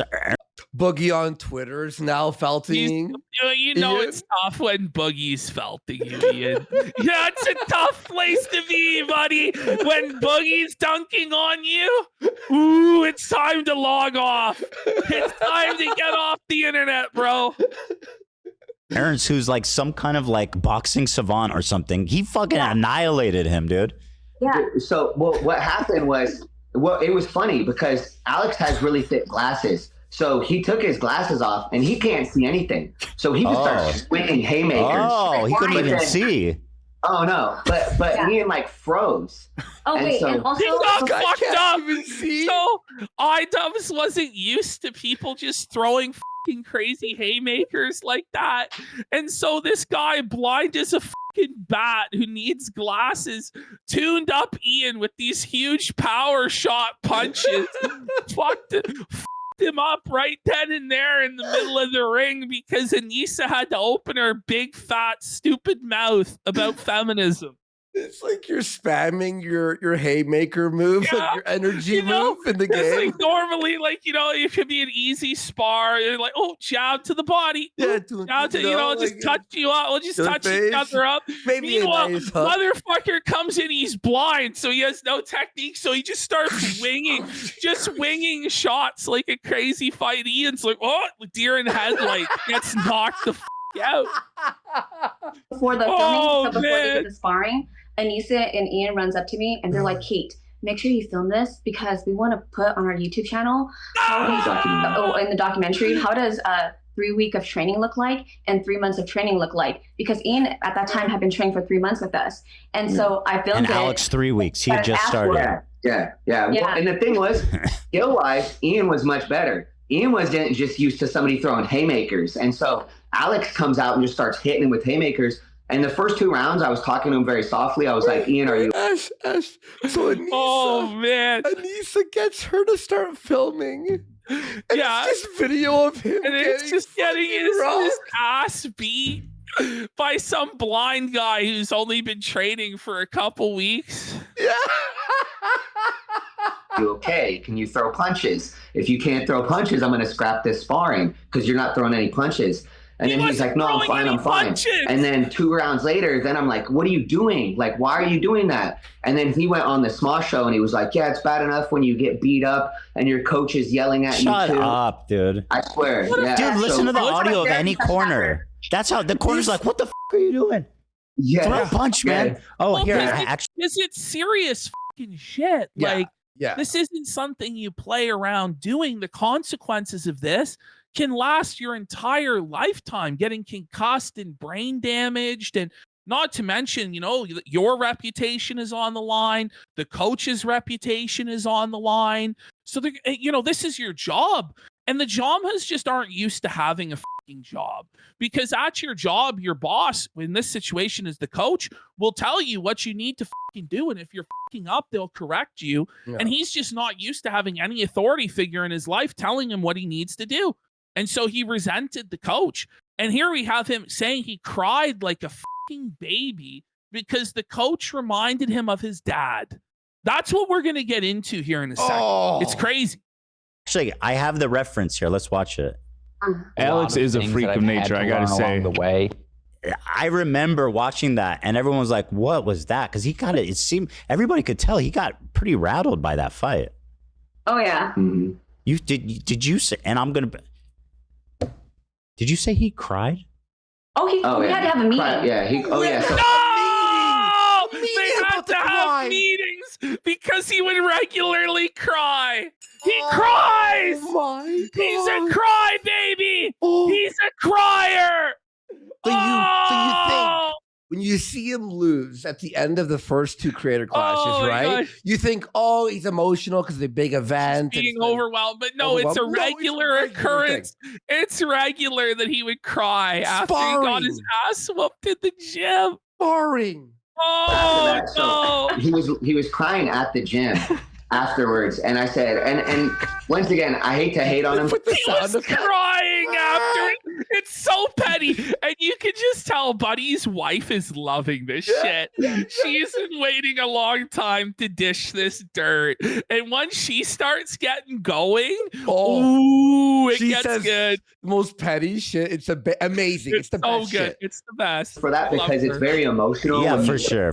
In some hard sparring, right? Yeah. So but then what happened afterwards was horrible, because then we went back to the hotel, and then they were eating at Denny's, and they said, we need to have a meeting. So I have to go to Denny's.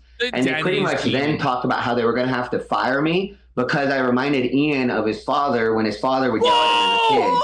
Whoa, buddy! Whoa, buddy! That's a fucking. Let's get some subs! Holy shit! Denny's That's meeting. So devastating, buddy.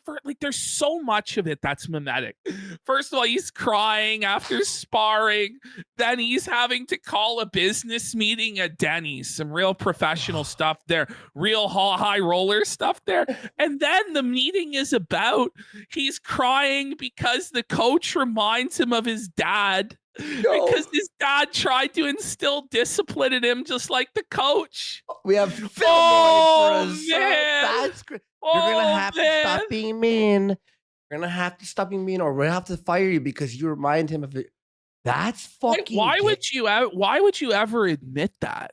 Yeah. Why would you ever tell anybody that? Yeah. And then they talk about how H3H3's podcast is an emotional dumping ground of trauma. Oh my God. That's crazy. Making your relationship with your dad some fucking buddy else's problem. That's wild.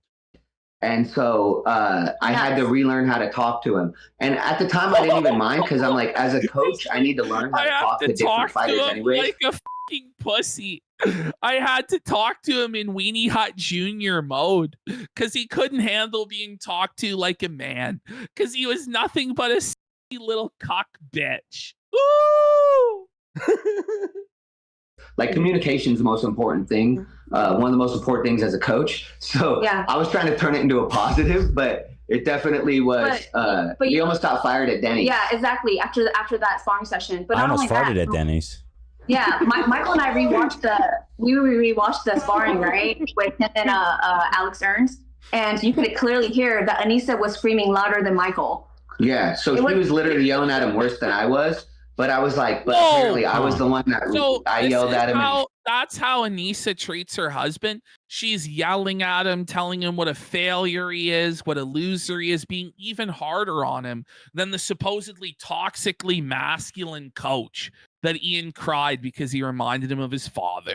No, bro. Like, she is, like, I know we say this a lot, but I'll say it again. She's actually, like, evil. She's straight up NPD, narcissistic, feeds on Ian's energy. It's brutal. At one point during this, they relate a story where ANISA said that she would only ever marry a millionaire.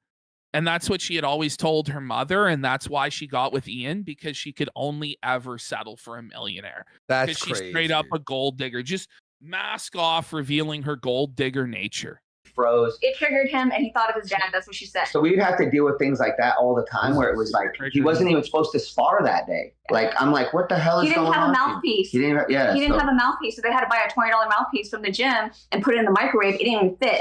It was ridiculous. When you plan to spar like that, you want to prep. You don't want to just go into it.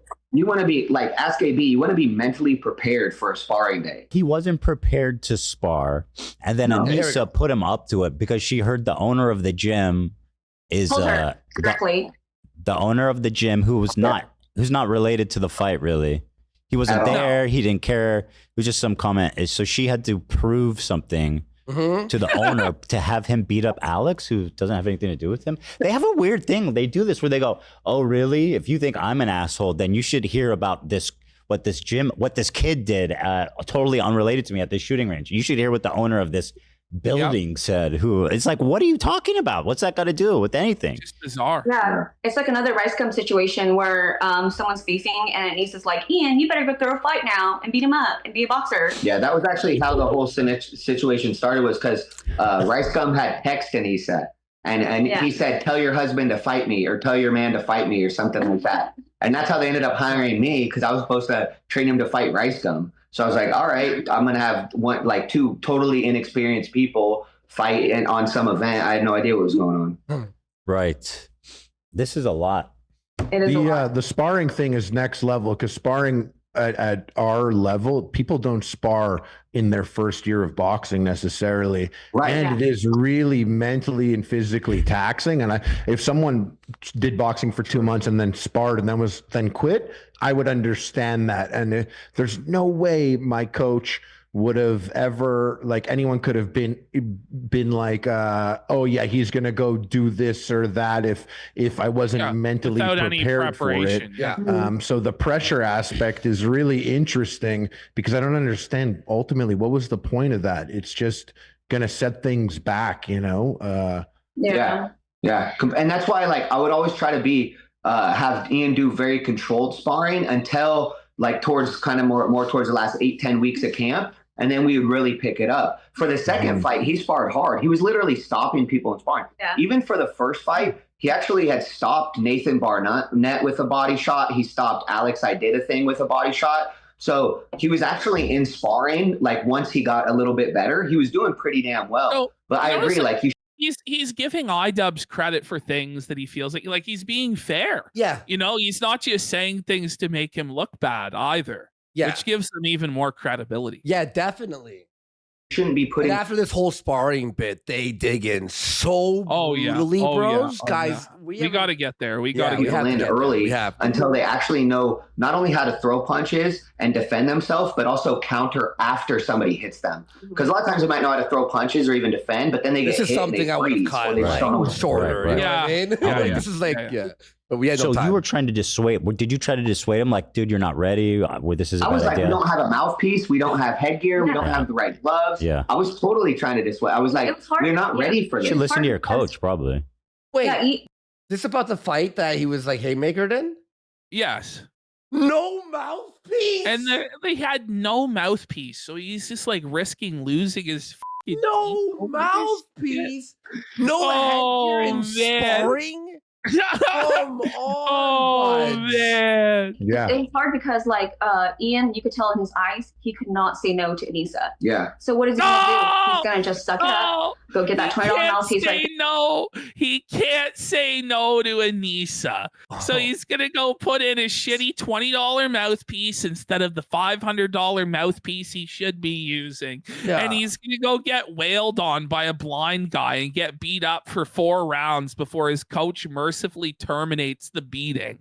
She's going to say this right now, too. So with the mouthpiece, you have to obviously mold it to your teeth by putting in boiling water, and you put it there and you let it cool, right? He said he can't say no to it. He microwaves it to fucking put it. But if you have a non-right mouthpiece in your mouth, like, it fucks your teeth when they're on, right?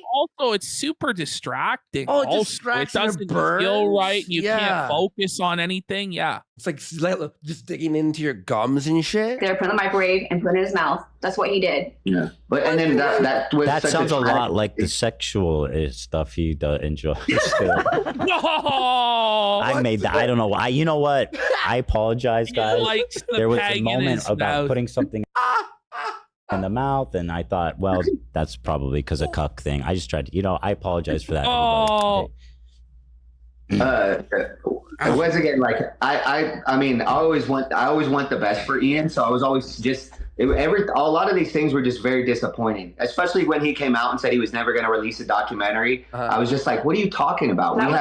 We have hours of footage, and I could see why they didn't want to make a documentary on the second one, because they didn't want to show how ANISA helped promote this whole event, and they didn't want to show that it was all ANISA's fault, that every step of the way she made horrible decisions that led to the failure of the event. Yeah, I understand that. So gold. $250,000. Yeah. So that made sense. No, I've heard ANISA talk a lot on the show and other places, and Ian was backing her up.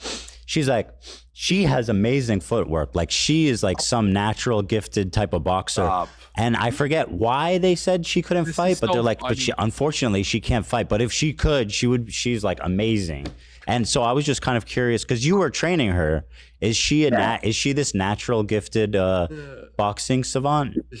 So she did have some athleticism for a girl. But what would happen was when she would come forward really hard, when she would come forward really hard. When she would come forward really hard. Well, do you want to clarify that? You can.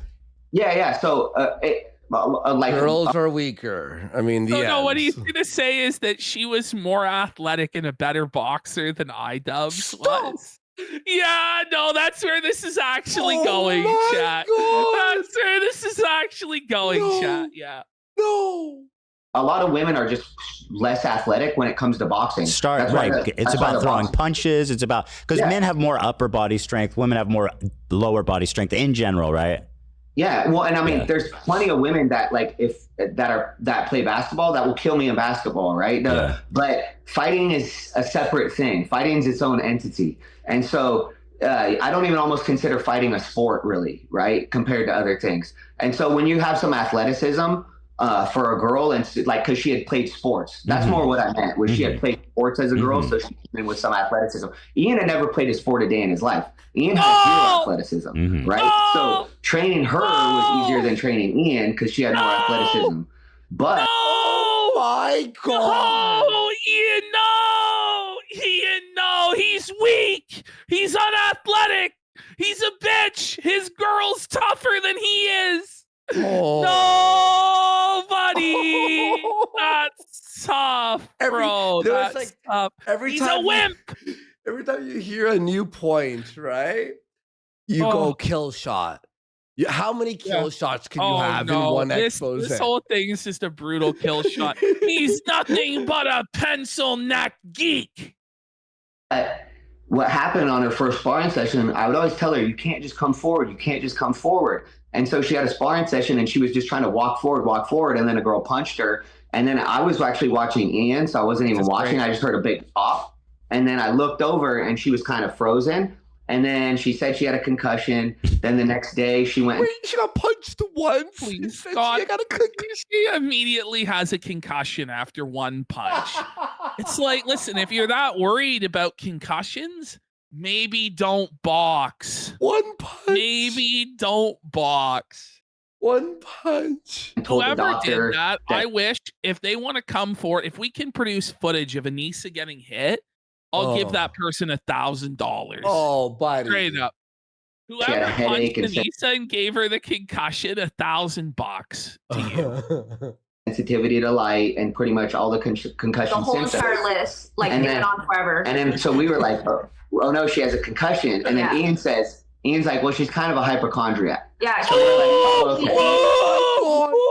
ANISA's not gonna like that. She's hurt, Joe. She's hurt. Oh, ANISA's not gonna like that. This is iDUBBBZ himself saying to them, listen, ANISA's kind of a hypochondriac. She makes up all sorts of physical and mental ailments all the time, guys.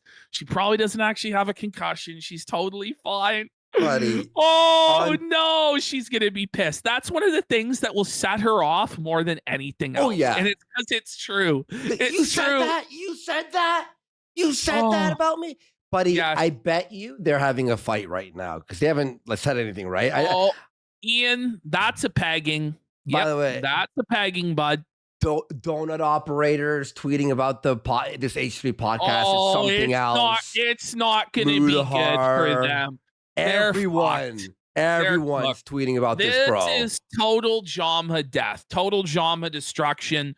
There is no path forward. No. Hassan, right now, ANISA is texting Hassan and she panicking and she's being left on red. Ian's texting Hassan and Frogan and all these, they're all leaving them on red. They're all about to leave them to die. And it's going to be Kino. It's going to be the best. They're panicking. They're so terminally online. As we're going to find out later on in this, they're just scrolling the feed, just seething. All right, we got to hit play. Limited time running. Because I was worried at that time. She's not going to like hearing that. Yeah, I tried to check on her and he reassured me. He was like, hey, don't worry about her. she's actually a hypochondria, and she does this often where she self-diagnoses herself and freaks out. So that's like, don't worry about it. She'll be fine. And I was like, she okay, then why is she? H3's like, She does she's this not gonna often, like that. where she self-diagnoses herself. Ooh, that's really gonna It's burn her. Christmas. That's gonna, it's so good. It's so good. The thing that drove me crazy Is that why was she said she couldn't box because she had a like? Do you remember what it was? She was an athlete in high school, and she had previous concussions, if I remember correctly, or something where the doctor told her it's too big of a risk. Well, definitely don't box then. Also, the doctor's going to tell you what you tell them. If I come in and I say I have sensitivity, light, and have headaches, they're going to say you have a concussion, right? So, and then the part of the story that drove me crazy was how all of a sudden she went from saying she had this concussion to she's had all these concussions while she was training. And then by the time she was on like your guys' show and these other shows, she's like, I've had 11 minors and 2 majors. And I'm like, I've been around concussions my whole life. And nobody's like, that was a minor, that was a major, you know? And so I was like, well, if you had 2 majors, that would mean you were like completely unconscious. And she said she got them from like lacrosse and hockey. So I'm like, you're telling me that you got knocked out completely unconscious on the field. And then a few weeks later, they're like, put her back on the field. I'm like, that makes 0 sense to me. Like, she's a liar. I mean, she does 100%. Lie. She lies about everything, it seems like. Yeah. Oh, let's go! Let's go! I'm so happy. And also, like, literally 2 majors. If she said she has 13, 11 minors, and 2 majors, 2 majors would mean like you were completely unconscious. She's brain dead. A lot of head trauma. Like that. You know what's ironic? I guess they take them at their word. Yeah, they both act like they're brain damaged. Yeah. That's what happened to him. You know, but ANISA, she seems more in control than ever. Oh yeah. The master. It's odd, and that's why like I felt so bad because you could see. So that the 2 of the best weeks, or one of the best weeks we had in training, was when she had to go visit her family in Canada.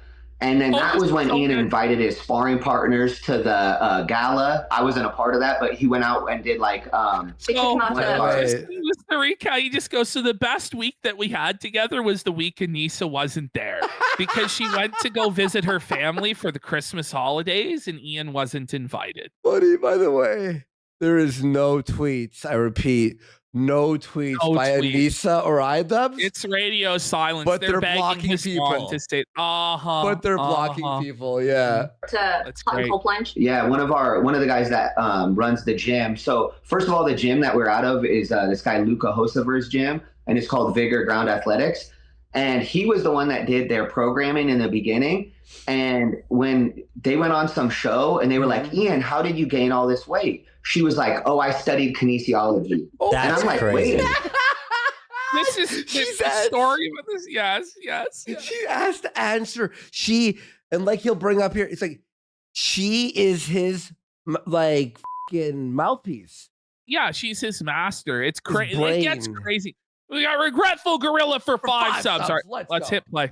I'm like, how did you studying kinesiology dig him to gain weight? Like, that makes no sense. Because in reality, it was Luca that was writing their programming for him, but they never wanted to give him a shout out. And that's when we realized they don't want to give anybody a shout out. Like, they would never give me a shout out. They would never give Luca a shout out. They would, randomly enough, I guess occasionally they would give Mike Leonardi one. But because otherwise, he's the manager and he had a bigger following. Unless you have a big following, she's not gonna give you a shout out. She'll just suck the blood out of you and go away. Yeah. So you think ANISA is the one calling the shots, though? Oh, 100%. I do, but it is also Ian that allows it to happen. He enjoys it. That's what I'm trying to tell you. Wow.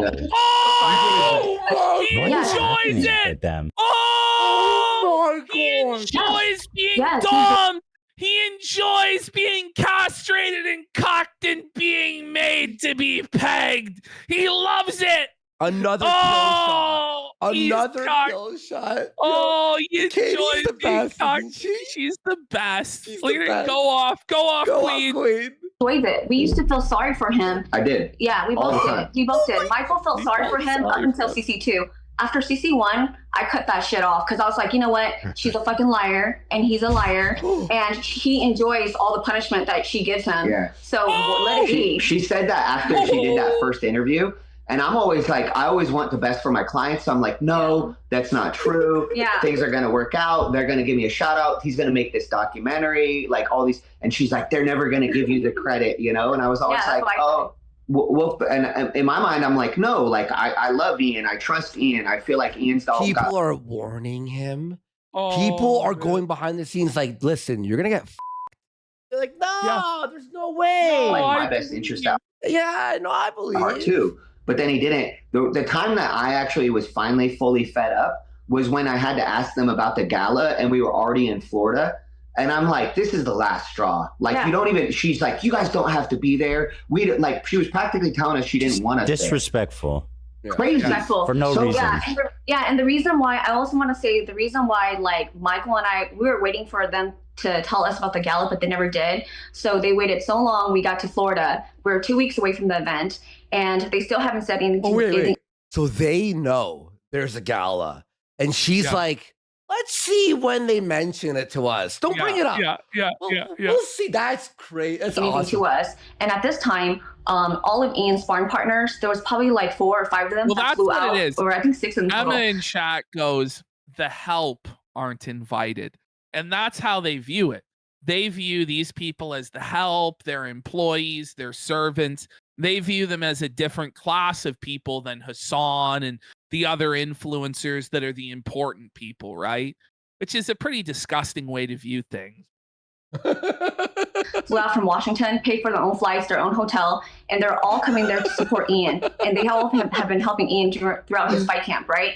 And so they're asking us about the gala. We don't know about it. So we were afraid that if all his teammates showed up, they might not be able to get into the gala. How embarrassing would that be if his teammates are not able to get into the gala because she doesn't want them to be a part of it? Also, so that's why we asked her directly, and that's when she told us about the negative 500K. Wow. That's when she told us about why would we want to be there. Yeah. It made no sense. Also, all of his sparring partners paid for themselves to be there. Correct. No, nobody. It's over.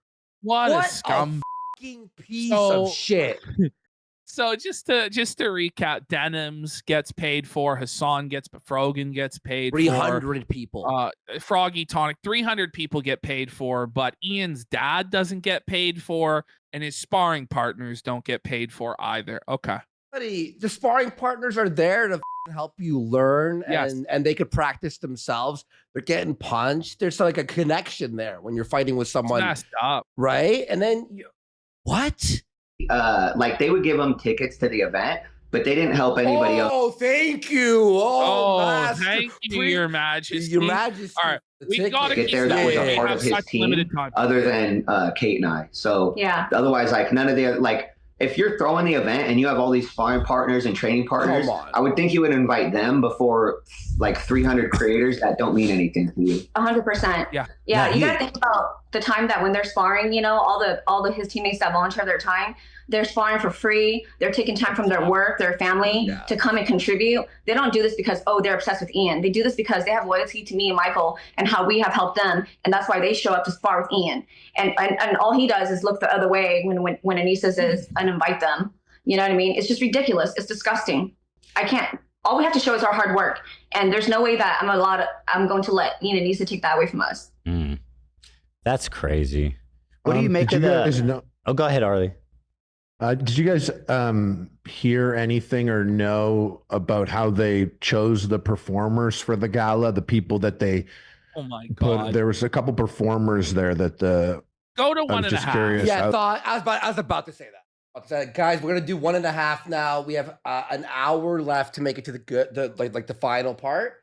And we got we have about 2 hours and 20 minutes, so it's tough. Let's. If you guys had any insight on who they were or what the connection was, the comedians or who you comedian and singer. Right. So there's this comedian that was allegedly paid $20,000 or something. Yeah. So for the first event, we were a part of like a lot of those decisions. But for the second event, like I said, they kept us in the dark about the gala. Really, like it was my main responsibility to help with Ian's training, but also make sure like everybody else had legit coaches and help because for the first event, I helped train a lot of the people. I probably helped train like 90% of the people. Like Eric came to Washington for 2 weeks too. Wow. So another thing that he trains 90% of the people, but doesn't get any of the bonus money. Mm-hmm. That's great. Amazing stuff, Ian. Yeah. So empathetic. So charitable. Yeah, he's fucking training everyone. Everyone. Like comment etiquette Eric, like Yeah. I love that guy, but he only was able to train for the last 17 days of the fight because he was originally supposed to fight Chad, I believe, but then when Chad backed out, they were like, oh, we need to find somebody, and so they found DJ Welch, and That I guy's a thought, beast. they told us he was out of shape and That had guy's no a monster. By the way, super nice guy. That guy's great. Huge Both of arms. those guys are Huge amazing arms. dudes. Yeah. He was great, but He's a imagine beast. someone telling you this guy has no experience. That's why Eric and him had headgear on, and that was another thing I got blamed for. They're like, "Look at how bad this coach is. Look at Eric." I'm like, "Dude, That's I had 17 days. Me and Eric just tried to make it fun because the whole time he was like, DJ's out of shape. DJ, we're just gonna have fun." And- Man, DJ came out and whooped his ass. I was like, Oh, don't worry. This guy's weak. He'll be fine. But he comes out jacked like a fucking. Yeah. He's jacked. He's like actually jacked. Huge arms, This bro. is not fair at all. And DJ fought formerly. Well, he's been training MMA for a very long time. Yeah. They Oh, were he's like, a fighter yeah. too? Yeah, yeah. Jeez. I go, yeah. So what is that? Are they lying to you guys on purpose? Right. I don't know. So they were like, well, they didn't even tell us really any of that stuff because a lot of it they like tried to find on their own when it was last minute stuff. So for example, like when Matt fought Dad, like they almost canceled that like 20 times because Matt was never training for the event. That's so they interesting. kept almost, and they would do It's crazy. I would have never known watching it. Well, what happened too, I almost don't blame Matt, except like Ryan found a good coach or a coach, right? So I don't know why Matt couldn't have, but Matt's coach would tell him that they just want to do all this pad work, this like random pad work. And then they would say, but don't do any road work. Don't run at all. And then when they found out that it was a real event and there was going to be 10,000 people there, they disappeared. What did they disappeared? Disappeared on him. Just straight disappeared on him. Like they were taking all of his money until they found out it was a real event. I think a lot of people were shocked that it was a real event because like we were going to these places like with no clue of what we were going to have happen. So we're like, hey, this is what's so crazy is like he could have told the story if he would have been proud of it. Like the story was amazing. We're going to these boxing gyms in LA and all over the place, and we're like, hey, we want to throw a YouTube boxing event. They're like, where? We're like, we don't know. They're like, when? When? We're like, we don't know, but we're going to do it. And they were like, get out of here. You know, it was like it made no sense. And so I was almost like, hey guys, maybe we should let me talk to some of these people before, because like they would just have these awkward ass conversations in all these boxing gyms. And but so a lot of the people that ended up getting hired, like I don't know if Lucky even thought it was a real event when he was training AB, or they didn't know how big it was going to be. You know, Right. Well, AB knows. Oh, did you know? I don't know. My gym, like they wild card, they don't fuck around. Like that. Supposedly, they even kicked Jake Paul out before. Like they're very serious what? about boxing. I don't think they care like how big the event was. Yeah, I think even Ian like added Wale on Instagram. I don't think Wale followed him back. Like, he's like, I don't know that motherfucker. So I mean, he likes that guy Ian, is but something yeah, else. he's not in it for any clout. Holy shit! Now I want to ask you something. It's alleged by ANISA All right, hold on. Let's hit play here. All right, let's go. herself that Ian has both bad breath and Here it shits is. in his pants frequently. Do you have any data on that? This is great. This is great. Bring it to one time speed. Yeah. Here we go. in Here we close go. proximity with him? No. So, Ian. I don't want to just talk shit about him, but like there would be times, for example, before the first event, where he was talking about getting tonsil stones, and he was saying he was going to get strep throat because he had tonsil stones. Ew. And I said, Ian, tonsil stones don't cause strep throat. Tonsil stones are because you're not brushing your fucking teeth. And so he was like, oh, okay, hygiene. And I'm like, yeah, fool, like you need to brush your teeth and use like. Wait, hold on. That shouldn't be something you need to hear from your boxing. To brush your his teeth. boxing coach is telling him to brush his teeth. Come Oh, on. suffer, Adams. Suffer. Coach, Stinky. brush your teeth. Oh, it gets That's worse. Tonsil stones. That's That's worse. disgusting. That's it. Knowledge he should have come to you with. Yeah. He was worried about getting sick. Like, so, yeah. So, Was it Career Clash 1 or 2 where ANISA sent us, it was the day of training for one of the CC 1 or 2, I can't remember which one. And she sent us a photo of his tongue. And she said, oh, I think he might have like bad breath and it's causing. no, tonsil. Wait, She said hold tonsil stuff. Hold on. Go back. Why did she send you a He picture of had his thrush tongue. They thought it would show us I that. never even heard of tonsil He had- stones He had mouth aids. till this podcast, by the way. Oh, gonna get man. strep throat. this Yeah, so he couldn't. And Oh.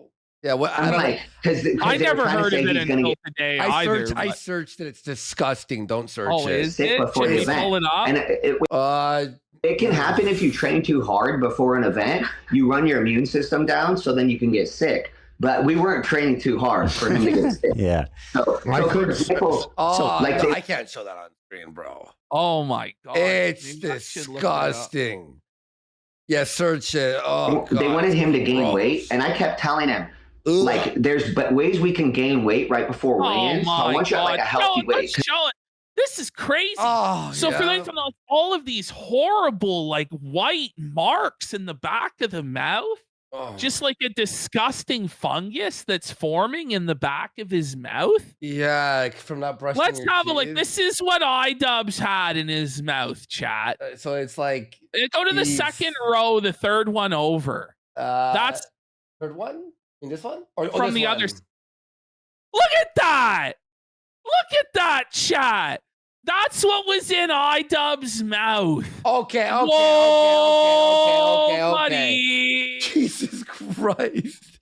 Jesus fucking Christ. Because they wanted him to be 188 for the Dr. Mike fight.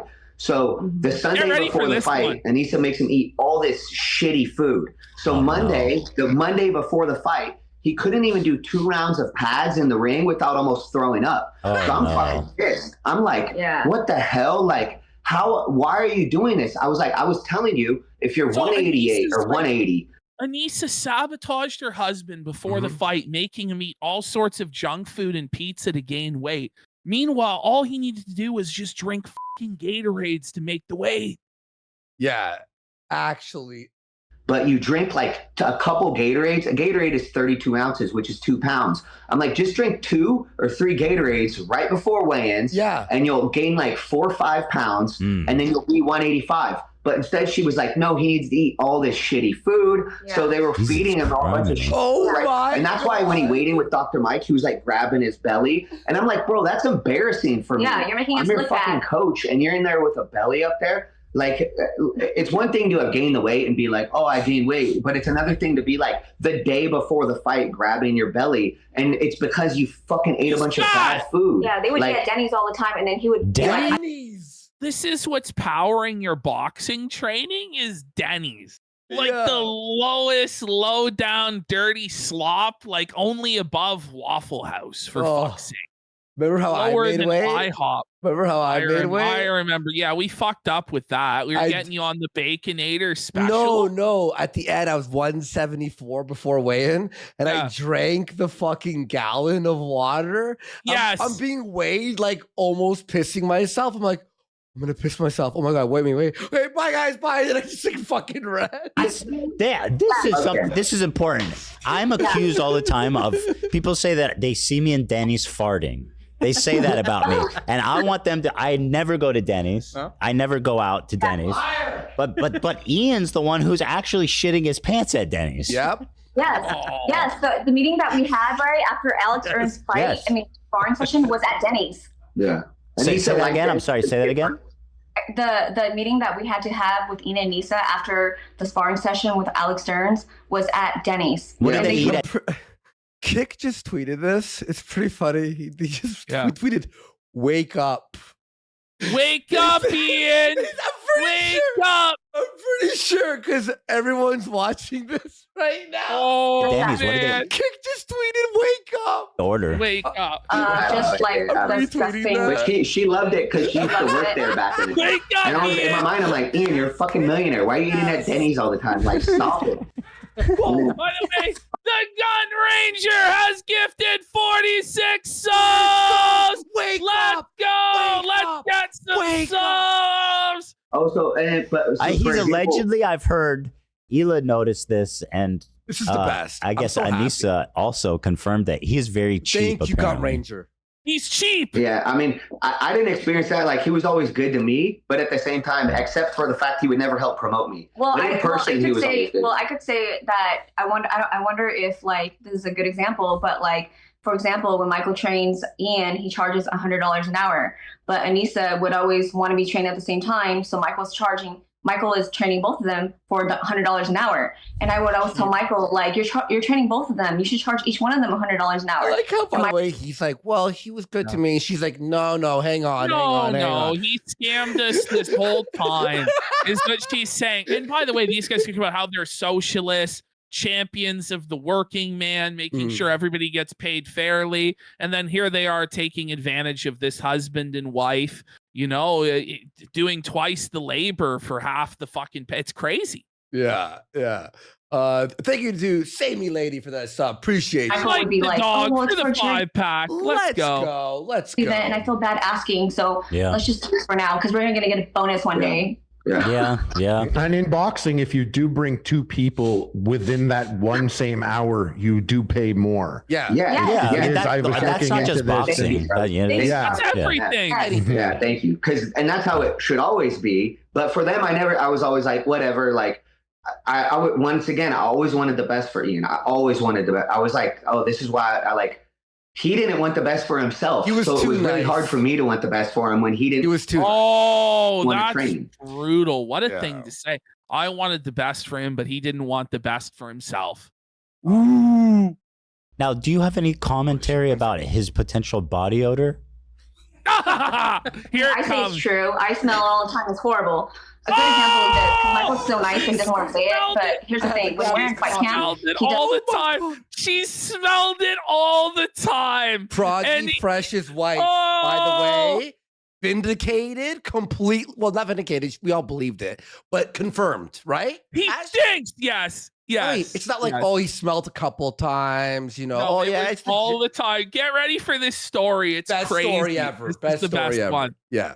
Does 2 hours in the morning and 2 hours in the evening, okay? For the first fight he did. Well, for the first part of the first fight, not for the actual camp. Correct. During the camp was when he cut out his 2 days. And that was the most important time to be doing 2 days. Yes. So he would smell so bad that when he comes back in the afternoon to train, he doesn't shower in between his sessions. And he so doesn't like the coaches shower! that are training other, members there would just like look at us with the weirdest face, like a stink face.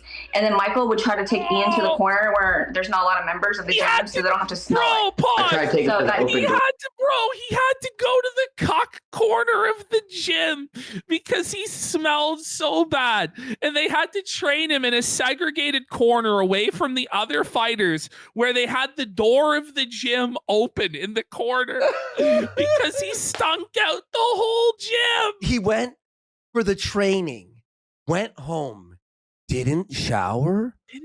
That's disgusting. What's wrong with him? Going back for a second. Listen, I can understand not wanting to shower at like the public shower because, it's kind of gross or whatever. Yeah. But when you go all the way home and you still don't fucking shower, like what the fuck, That's bro? Crazy, dude. Crazy. Yeah, so that does happen. I'm not lying. It's true. He doesn't shower. Yeah. No, he doesn't shower. Okay. He doesn't brush his teeth and he doesn't shower. Oh. Yeah. I just didn't understand why she wouldn't. It's not even like, he missed a few days. Man. It's just, he never, ever showered. This woman's my fucking queen, She's bro. she's God killing bless her. God bless her. I'm like, what is going on here? So and She tells the audience. She humiliates him in her Discord. Yeah. She's fine releasing everything, but she won't talk to him about it. I'm just like, what the hell? In Discord, she tells everyone everything, but not She's him. telling everybody in Discord he doesn't shower. That's brutal. Yeah, and Like, I didn't Hold feel on, like it was guys. my I got to place. sit on that for a sec. He stunk up the gym so bad you had to move him away from people. Okay. Yes, to confirm it. Okay. Just hold on. Oh man, this is the best. Hold on. Let me just sit with that. 0.5 hotter, as if like his breath didn't stink. He's all the so time. happy. He's so happy. Crying in tears of happiness. Yeah. Another question. I heard that ANISA was talking shit about me and us even before Creator Clash 1. Yeah, she had said, like, I forget what she said, like, but she had said that she didn't like associating with you guys for some reason. What? But then, like, you had been doing better or something, so they were happy to go on your show. It was it was vague, but She she would talk. crazy She would right kind of now. talk poorly Jewish. about a lot of different people, so it was easy to just lose track of it. But yeah, she definitely had mentioned like something about you and Hila, and like, or maybe it was just you, but somebody had done something that had offended her at one point. I'm so sure. She thought, so she felt like you guys weren't like good people or something. But then once you could do their show, but she loved AB and Lena. She always loved them. Yeah. She would. So here's There the you thing. go. Who doesn't love AB and Lena? To be fair. Question. To be fair, right? Who doesn't love AB and Lena?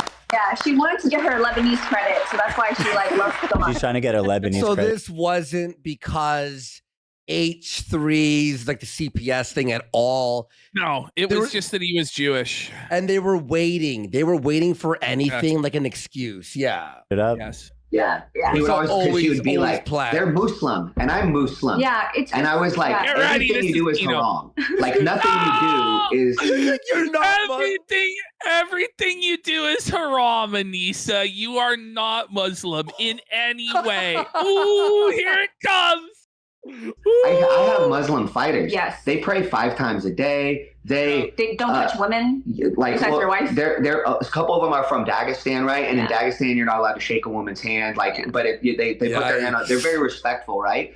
But it's just a totally different mindset. So then when I hear, and I have other Muslim fighters that maybe don't pray 5 times a day, but they still like they'll try to eat halal when they can. They have like a lot more. They have a different moral compass. So, for example, she would always talk about how America is this horrible place and Americans are like so bad, especially like white. Like just having to deal with this bitch. Like she's just so insufferable. She's always complaining about Sam Hyde and the internet in and America, talking bad about America. It's like, listen, I'm here to train your husband how to box. Like, you shut the up.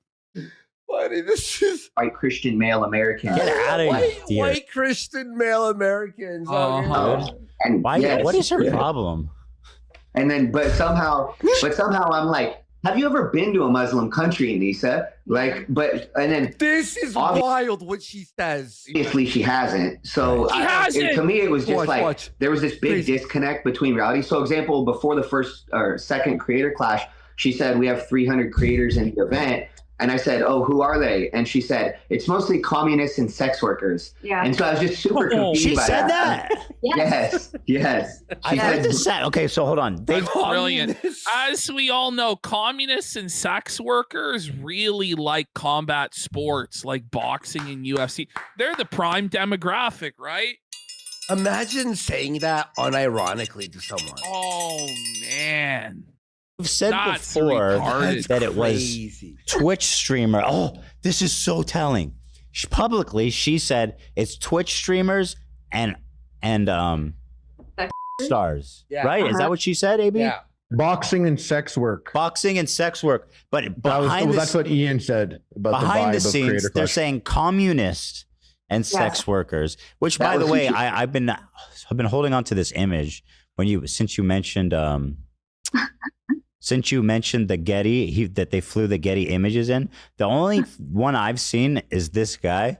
This is Froggy Tonic. Froggy! And he showed up here. Whoa, I think he mistook the event for... Froggy never did anything wrong!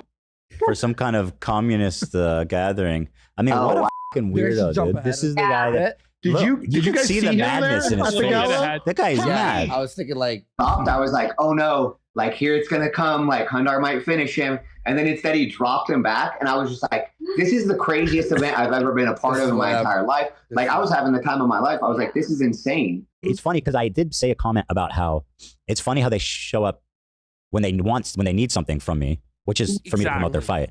Yeah. And he got all incredulous about that. He's like, oh, really? I don't need anything from you, Ethan. And I'm like, well, how's the Creator Clash 3 going? Right. Well, that's probably like an ego thing, or it makes no sense to me because once again, I was a part of all that, and he would never put out training footage. He would barely ever promote it. That's what's crazy. You would actually be like, "Hey guys." He never promoted it. Never put out training footage. Nobody involved in it would ever promote it, and then they're surprised that it's a failure. Yeah.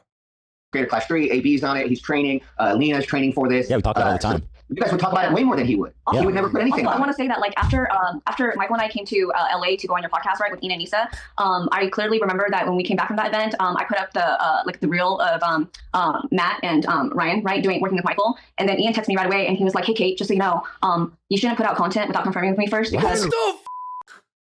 That's this crazy, guy posts.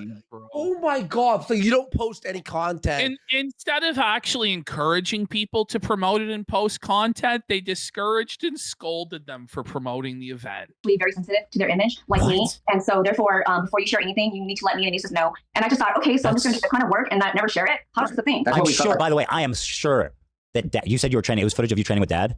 No, it was Matt and Super Mega. Yeah, Super Mega. I am sure that none of those people, he didn't mind doing that. Oh, no. No, he actually accepted the collaboration, and it had 2. Oh, he accepted the collaboration. So it sounds like a win-win, wholesome post. Yeah. It should have been. But that was when I realized I was like, he doesn't want me to get anything. He consents. The camera person consents. But you forgot to ask ANISA. Yeah. Any like clout from this event whatsoever, even though I'm the one putting in work with. So why is that? Why would he call you her. and seemingly be like, you shouldn't post? I don't want to see you posting stuff without my permission. It's just that had nothing to do with him, by the way. ANISA would always say, because I want to kind of post some stuff too, and ANISA would be like, yeah, Ian's really private. He doesn't want people to see this part of his life or this stuff. So we were like, so I just respected that. I was like, okay, he's a private guy, so he's not going to. And you know what's funny? He's going to become even more private based on the views on his last video. He's gonna be living a real private life soon. I got a question. Just following up. So Froggy Tonic was flown in. This is so good. To film ANISA and just give her the credit of putting on the event and all that, and they still did nothing with that footage or the footage you guys had as well. Mm-hmm. Yeah. So and I think because it failed. No, go ahead. Go. I think that because I think for the first fight it could have made a great documentary, but I think for the second one they were scared to put out that ANISA did all this work because it failed so badly. When he did his charity, charity stream, or not, I won't even call it charity. When he did his fundraiser stream, because it wasn't charity, it was fundraiser. So when he did his fundraiser stream, I don't even think he was really a part of it, and it was like. A lot of this thing failed because you were the person in charge. But now when Ian has to make up for it, she was nowhere to be found. And he was like doing embarrassing things. As a boxing coach, you don't want to see your client doing those things under those circumstances. You know, keep the self-respect up. Literally, because that's on my. And once again, that's what I was telling him. I was like, a lot of what you do reflects my brand. Putting on makeup? What the? I don't want to see my fighter putting on makeup. So when he attacked you, all of a sudden I start getting all these messages on all my stuff, and I'm like, what the fuck is going on? Like, why am I getting all this? Like, one, we were getting views again on some of the like old, because I haven't put anything on YouTube for a long time, and all of a sudden I had a video of us at the AM of the Creator Clash, and all of a sudden there's just all these bad comments on it, and I was like, what the fuck is going on? And then I find out, and that's when we find out that he created the drama with you, and that's when we found out all these other things, and that's why we were like, I'm gonna get my side of the story out there, because one, I'm not affiliated with him unless, like, except for training that 10 months the first time and the 4 or 5 months the second time. Otherwise, like, we have no affiliation. Yeah. We'd invite him to Thanksgiving dinner. He came once. Like when I went to LA, Thanksgiving dinner at your house. I made a turkey for my first time, and it was a special Thanksgiving because you had turkey for the first time. Yeah, what have you been waiting for? Oh, you made it. I made it. Yeah, so I made the turkey for the first time. It was a super special Thanksgiving because Michael and I had just moved in together. We decided that we were going to get married. And not only that, but Michael's dad passed, and so that Thanksgiving was super special. I've never made a turkey my entire life. I put it together. I figured it out. We live in a small 2-bedroom, 2-bath apartment, and I had to go buy extra tables and chairs. So there'd be room for me, Michael, my 2 sons, and my friend, and Ian and ANISA to sit. And we went out of our way to do all this for them. And they just treat us like we're just, I don't know, gone with the wind. Yeah. They're getting married. They just moved in. His dad just died. And they treat them like dirt. So, but what I was saying about that was like, I would invite them out to do stuff and almost never get a response. And then when I was in LA, like I hit up AB and he's like, yeah, let's go out to dinner. And I'm AB's such a good guy. Yeah. I'm like, so AB's willing to go out to dinner. But baby likes you. I think he wanted to spend time with you. Yeah, but my own fighter didn't, and it broke my heart all the time because so there's a coach named like Mike Quick Flores, and he's amazing, and his fighters loved him. They helped him start a damn YouTube channel. They bought him cameras. They helped him start a YouTube channel. They did all this stuff for him. And like one of his fighters was like James Odwin's out. That got knocked out in like freaking 30 seconds, and he still loves training with the coach. So I'm like, how does somebody that get knocked out in 30 seconds have such a close relationship with his coach? And I like went to hell with Ian, and we have no relationship. Yeah. Mm-hmm. I got punched out of the ring, and that never happens. And I love my boxing coach. Yeah, that was pretty awesome, by the way, Harley. That was a great moment. That was one of the best parts of it for me. Was no, that wasn't me. I was 27 seconds. Harley AB, but also like networking with those coaches, right? Like Harley's coach Jesse Thompson is amazing. Like he's an amazing guy. He's amazing. He's amazing father. Yes. All the coaches that we work with there, Coach Rick at his gym in Florida, like we love them like they were our Florida family. But then Ian and ANISA would just kind of use them. They didn't even know whose promoter's license we used until like 2 weeks before the second event. Yes. So I told her while the promoter was there, because that's actually his gym that we're training out of, right? He's part owner. And so I told ANISA that that's actually Ryan Ricky. He's actually the fight promoter. We're using his license to throw events in Florida, And she was like, oh my gosh, really? How did I miss this the first time around? And I'm just like, I don't know, maybe because you don't care about anybody that doesn't have a huge following. And so right away she went and followed him and started tagging him. It's just ridiculous. So we were like, how did you? Because they didn't want to take time to get to know the boxing community. Yeah. She acted like she was better than the boxing community. Yes. We were in a boxing gym called Top Rank one time, and there was a guy named Jay Prince who was like a manager for Floyd Mayweather, manager for Andre Ward, and all these very high level boxers. So for me, that's a big deal. And the owner of the gym was kind enough to introduce us, and she was like, no, I don't want to meet him. Ian's tired. You don't want to meet him. Yeah, I don't want to meet him. Oh man. They really think that they're God's gift to the world and they're better than evereverody else. Sick. I'm at a normal speed here. I think they're going to talk about the music soon. And because of what? Yeah.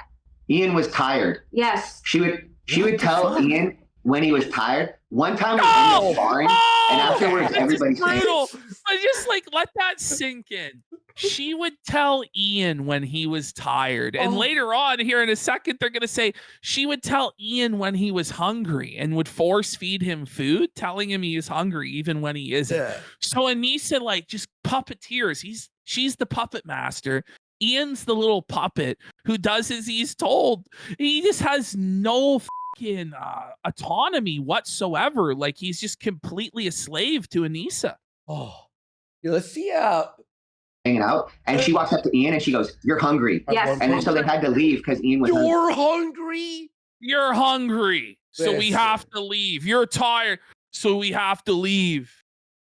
So she tells Ian when he was hungry. We're like, what the hell? So like this is something, by the way, like women will do, or lots of people do this, maybe irrespective of gender, where they'll say, "Oh, I'm hungry" or "I'm tired" to get out of something. Yeah. But ANISA would force her husband to say that. She wouldn't even bite the bullet of making it her fault. She would tell Ian and he would have to take the fall for it. Like, that's...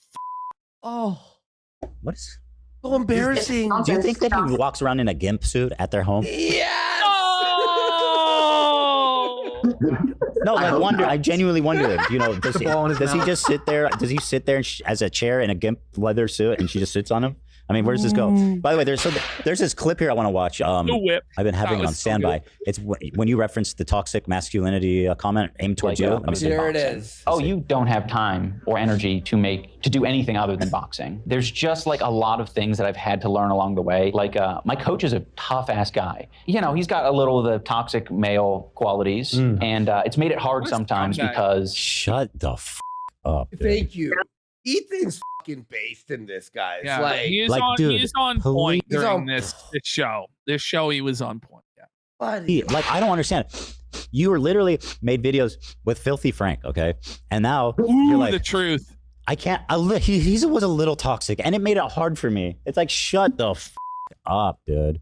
Yeah. And by the way, compared to all the other coaches that I know, you came off seeming like super nice and like not pushy. Yeah. I know how to be soft with certain people, and then I'll be harder with other people. But if they can't, the sport's already so hard to begin with. This is one of the things I've been involved in fighting for over 25 years. So the sport is so hard to begin with that if you're getting more shit from your coach than you can handle, you're going to have a bad performance, right? So each person you have to treat so differently. So some of my fighters might need me to yell at them, slap them before the event, and really like get to a different kind of savagery. And then other people are very soft, and so you kind of most of you are the softest, but fighter you've ever trained. The softest. He's soft.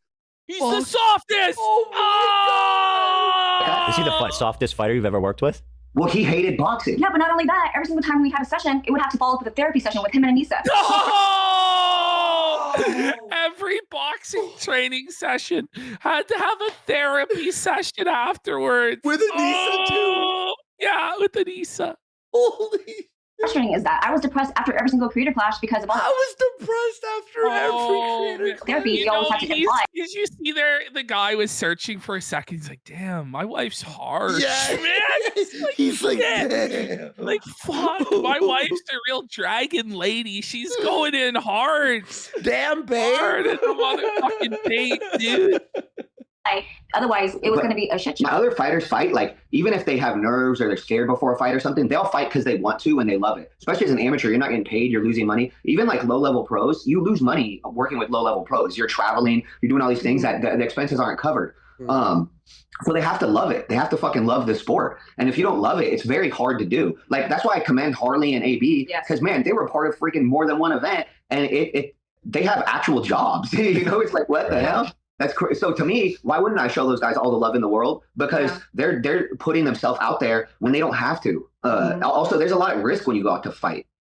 Right. This is not what podcasts are. Dude, please. That's only because they're talking about you. It's so obvious. Sorry, guys. He keeps interrupting. Let me continue this clip. Male qualities. And it's made it hard sometimes because, you know, the way he talks to me sometimes, I could be a little bit sensitive to it. So that led to a couple times where I just been like kind of broke down. If you have like a bad sparring session. He broke down in tears in front of his coach because he was a sensitive Sally. It's like that alone feels bad. But if you get your shit kicked in and your coach is like exuding their disappointment to you the whole time while it's happening. It's like, I just kind of suck. He's gotten a lot better at it, and it's really not his fault. I would do planks while my coach kicked me in the ribs. Oh man! And if I fell, I had to restart the time that I had to do. It didn't even do us any good. No. I mean, it was intense. It was good. I enjoyed it. Fault. Like that's literal. And Anisa's told me that she's like, that is the most normal thing. Right? You're not gonna find a coach that's gonna take care of your feelings, bitch. Like, and I'm like, okay. That's the biggest irony of all is that apparently, and you confirmed that she was consistently the meanest person to him. Yeah. But also, like, in defense for her there, she did stick up for me in that scenario, right? Yeah. So there was times, but also I didn't know if she was sticking up for me because they liked me as a coach or because she knew I was one of the only people that would take their shit. Nobody else would train him. Nobody else. They couldn't have gone to, like, I can guarantee you, AB's coach would not have allowed Anisa to come into the gym with her attitude or want to change the music at the gym. Don't tell me that. One time she came and tried to put on bring it to one time speed. This is crazy. This is fucking nuts. Music, right? Yeah, and then we got into it because they got into a tiff because she wanted to change the music. Go ahead, please. Yeah. So what song was it? Oh man, I would have to look it back up because I was actually in shock because some of the songs, even if you like that kind of music, because it was maybe some like indie punk rock music. It was dark. But what was just weird, and so not gym music at all. So I was just like, hey, I was trying to tell her that because one of the other coaches was like, hey, it's an entire gym of tons of people, not just them. Like a massive 5,000 square foot gym with like hundreds of people in it. Right. And she's taken over the entire speaker system to blast Billie Eilish and Miley Cyrus in the gym. Now, because she was playing the music after at the 1 gym. hour. But she shouldn't have even been on the aux in the first place. Like, you shouldn't be at somebody else's gym and then hop on their speaker. That's crazy. So, like, who does she think she is? Like, these delusions of grandeur that they're the main characters. Everything revolves around them. Everybody should just be lucky to even be breathing the same oxygen as them. It's just so presumptuous to go in and do that and act as though, oh yeah, I'm just entitled to do this. Yeah. That's crazy. That's actually crazy. I mean, may I play one song, please? Or something like that. She never heard of fucking headphones. She could have listened to whatever music she wanted, but it's about power. It's about control. Yeah. It's about her going in and forcing everyone else to listen to her music. She's just a freak like that. Well, she is the main character now. But like, and then one of the coaches was like, "Hey, you ordered, Anisa." Yeah, is this the attention they wanted? I don't think so. Take you off now, and she was like, "Oh, like offended by it." And then I made the mistake of being like, "Well, that wasn't really gym music," and she was like, "He doesn't play gym music." And then I said, "Well, it was kind of emo," and then she said, "What's that?" Hooba stank. Yeah. She said, "Was it Evanescence?"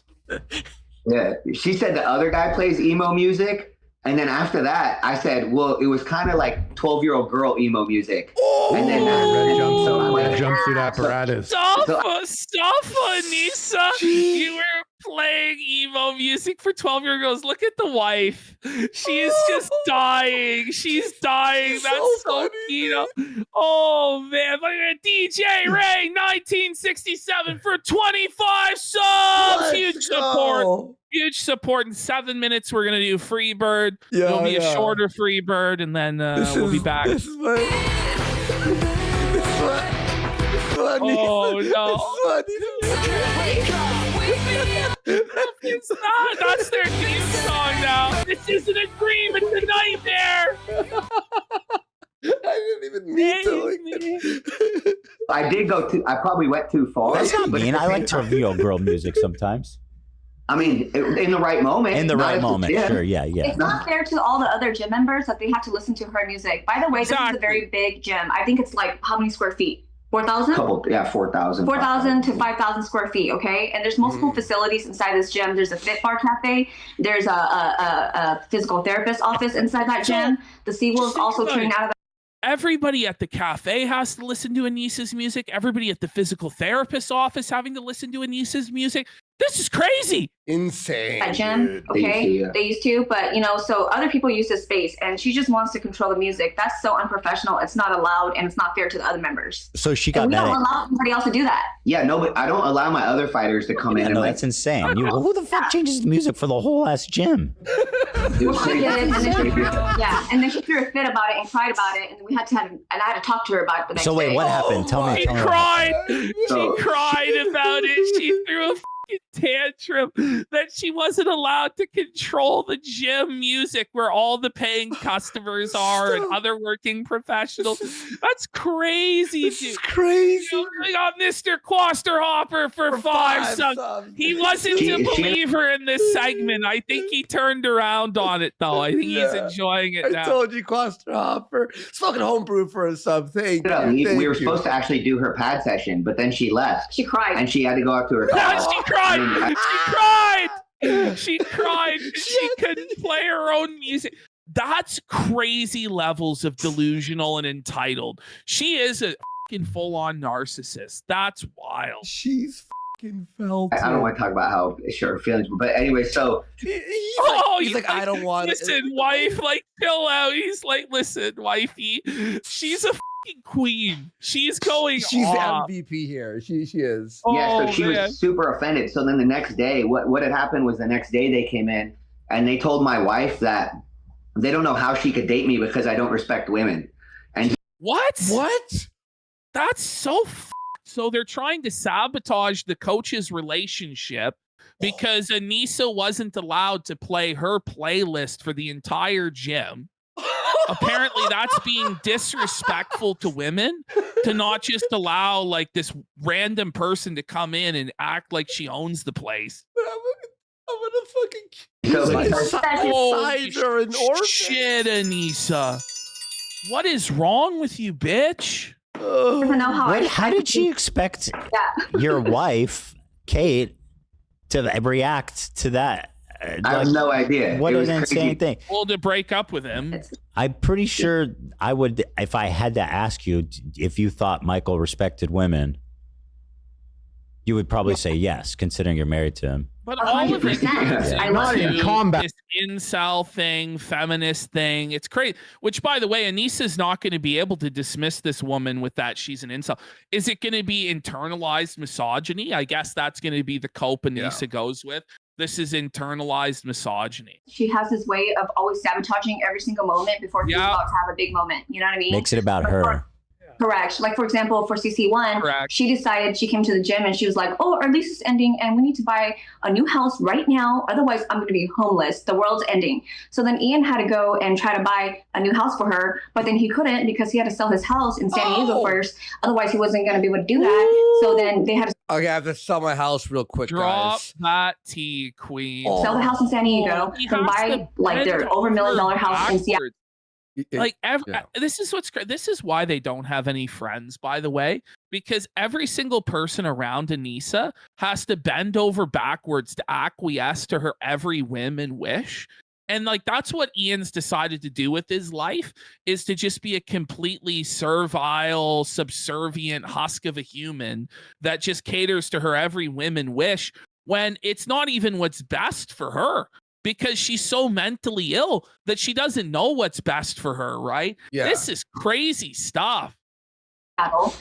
The week or two before CC1, okay? And then for CC2, like before he was supposed to start training for his fight camp, right? But then they didn't come and train. And then she decided that she was going to have her tits removed, like during his fight camp. I said, while she was in fight camp, she decided to have her breast reduction surgery. Similar to how she decided to do an $18,000 tattoo in Australia during one of Ian's best friend's weddings. So hold on. Yeah, I remember by the way, a long time ago, they came out to hang out with me and Hila. And, you know, I find it interesting that she always seemed to have always hated me, despite, you know, pretending to be my friend for a long time. But she came over and we were hanging out and she just was like, so I'm getting fake boobs. And I was like, okay, great. Good for you. And And then next thing I know, she had him removed. Yeah. Like less than a year later, I was like, okay, I guess. Why? I guess. What was she saying, that it was uncomfortable or something? I mean, it probably hurt her back. I mean, God's sake, what are you doing? She told me that I do that in the first place. Yeah, I mean, she always blames it on everybody. She blames it on her doctor. She told me personally that she wasn't too sure about it, and then her doctor told her to go too big, and now she's not happy, and she's gonna get it taken out. But it's like the doctor told her to go too big. Not that she was probably pushing bigger. I gotta have the tits of my dream.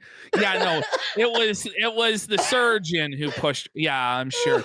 Just like how it was Ian's idea for her to start OnlyFans. Right. Out of all the times that you could have done it after. I hate to say, this is like DSP level, like narcissism, refusal to take responsibility for anything. It's crazy. DC1. So you're saying she did it during training camp? Yes. Yes. Before the second fight, also I told him, don't fight Alex Wasabi. Alex Wasabi loves boxing. He put a boxing ring in his backyard. Yeah. He moved a pro boxer that was like a really good pro boxer into his house. Yeah. And I'd worked with him before the first event. Yeah. I'd work with him before he fought Deji. And I was like, oh, Alex really likes boxing. So don't fight Alex because he loves boxing and you don't like boxing. And so he's going to be better. He's going to be a lot better. So happy to talk about him. That's so Kino, bro. Listen, bro, you can't win this fight. Don't take this. I'm your coach. I'm advising you. You're gonna lose. Proceeds to take the fight anyway. Okay. So and then exactly, literally, and then and he trains with a good gym. He trained with this guy Brian Gloria, Julian Chua. So he trained with all these high level guys, and I'm like. Now my brand's at stake because I'm going to be competing with that type of level of guy. I need to have you show out. And he had missed literally between May to November was when she got that done. And so he was supposed to train during November, but he took all of November off because she couldn't come to the gym. But originally he took the whole month off because what a fucking pussy. Because his wife got her tits taken out. And he just couldn't tell her no. He couldn't go, listen, I have a really important fight. The guy I'm fighting is really serious. He's training really hard. Like, if I don't take this seriously, he could hurt me. And, he just couldn't tell her no. He got fucked up real bad in the ring. Alex Wasabi beat the shit out of him. And then he cried afterwards and had permanent brain damage. Well, holy. Anisa's always worried about the brand. Okay, well, if he keeps embarrassing himself by fighting, you know what I mean? Yeah. Because of the procedure to yes. Wow. Well, this is how you know he doesn't like boxing. Because they said he was going to come into the gym when she couldn't be there. But then when she couldn't come in, he never came in. Yeah. So I don't know if that was his thing where he made a comment recently where he's like, when Anisa's not with me, I don't know what to say. And I'm like, dude, crazy. What happened to you? Who are you? Yeah. She tells him when he's hungry, when he's tired. How's he gonna? That's sickening. Like, he's no longer even a human being. He's just a puppet. He's just an accessory for Anisa, like her bag or her shoes or her fucking earrings. That's all that Ian is. That's sad. It's actually really sad, man. That's why he's definitely in a gimp outfit at home. That's she had and said by the way, his new video was her idea about. Absolutely about the concern trolling. 100%. She had actually, I didn't know this, but she had done the Content Cop. She worked on Content Cop with him back in the day. But she's never apologized for the N-word. Only Ian apologized for that. And if she was the mastermind behind it. No, that's a great point because that's what she said. She wants to. She was back when the Tana Content Cop was considered, good, and iDUBBBZ had a good reputation. Anisa came out and said she was totally responsible for it. But then when she said that she was the one who convinced him to do the Tana Content Cop and told him to say the N-word and all of this stuff, and it was none of Ian's idea. She took all the credit for it. But then when it was no longer socially acceptable, Ian was forced to take all the blame and apologize, and Anisa threw him under the bus for it. I didn't even know that. I didn't know that. Yeah, that's crazy. I always got the feeling that she wanted the credit. Like, oh yeah, no, I worked on that. But then it was her idea to go stalk Tana and do the N-word thing. And like you said, Ian's been out there apologizing. And then she's the one accusing me of being like not woke enough or whatever. And it's like, dude, you're the N-word girl. You're N-word girl. Yeah, you're the N-word you know what I mean? girl. Like, yeah. Oh, they're all, yeah, it's so serious. Yeah, that's who she is. She's a racist. Someone needs to put an N on her forehead. Black. Whoa! Oh! Bow down to the queen of queens. I love her so much. Put an N on her forehead like neocortex. That's all she's known for. She's the N-word girl. Let's see here. So funny. Is this an abuse fetish? I don't know. Or is he just like really pathetic? Humiliation fetish. It's very interesting though. We have so many like points of view now. Yeah. And you know, listen, it sounds, you're saying, yeah, it could be abusive, but at a certain point, it is definitely abusive, it sounds like. But at a certain point, where does he just become like a collaborator? I don't know. Right. He's a collaborator. That's what I felt like too, because some of the times it was him. And by the way, we'll hear in a bit here how, I'm sorry, we already heard how Sam Hyde, he was scared of his life, right? Yes. He's like, so someone, pure amazing tweet here. iDUBBBZ said he felt genuinely afraid for his life and safety because Sam Hyde trolled him, but thought that people sending skulls to Ethan's house was comical. Yeah. Well, later on, Anissa's going to say she was scared that Sam Hyde was going to come and find her and murder her in real life. Wow. That's how rent-free it was. Which it's like, Sam Hyde is a millionaire. Like, he's not going to throw his life away for you, Anissa, you stupid bitch. Yeah. And then some of the times it was her, but then some of the times it was actually him, and she was actually the one keeping him like to stay the course. But at the same time, he didn't want to box, and she was the one that wanted him to box. That's what it seemed like. Yeah, you know, here's a good example. When the whole Froggy Fresh thing happened, right? They were actually at our home because one of our mutual friend, David Benavides, who's a pro boxer, who was fighting that night. And Ian had met David Benavides through one of the YouTube podcast events that we were doing, and at the gym, at the Benavides gym here in Washington. And so Michael and I paid out of our own pocket to get pay-per-view. We invited Ian and Anissa over to watch the fight of David Benavides.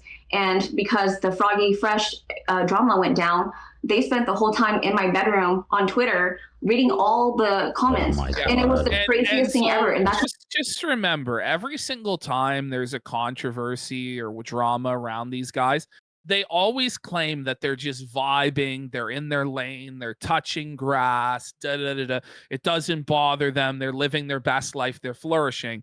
But here are two people who are giving what actually happens, which is even when they're out with friends doing stuff, they still are just eternally online, completely fixated on what's going on, unable to enjoy themselves, and just like socially awkward freaks.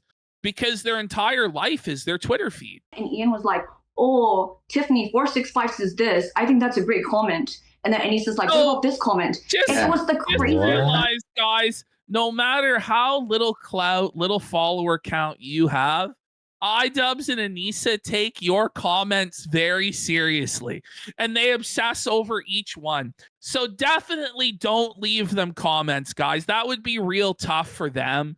To hear that, guys. So that's like people that stuck up for him and didn't stick up for him. And meanwhile, I'm like, hey Ian, the guy that you just met is fighting in a world championship fight. Let's watch this fight. Your friend? But he couldn't even watch the fight because they were so caught up in like the Twitter comments.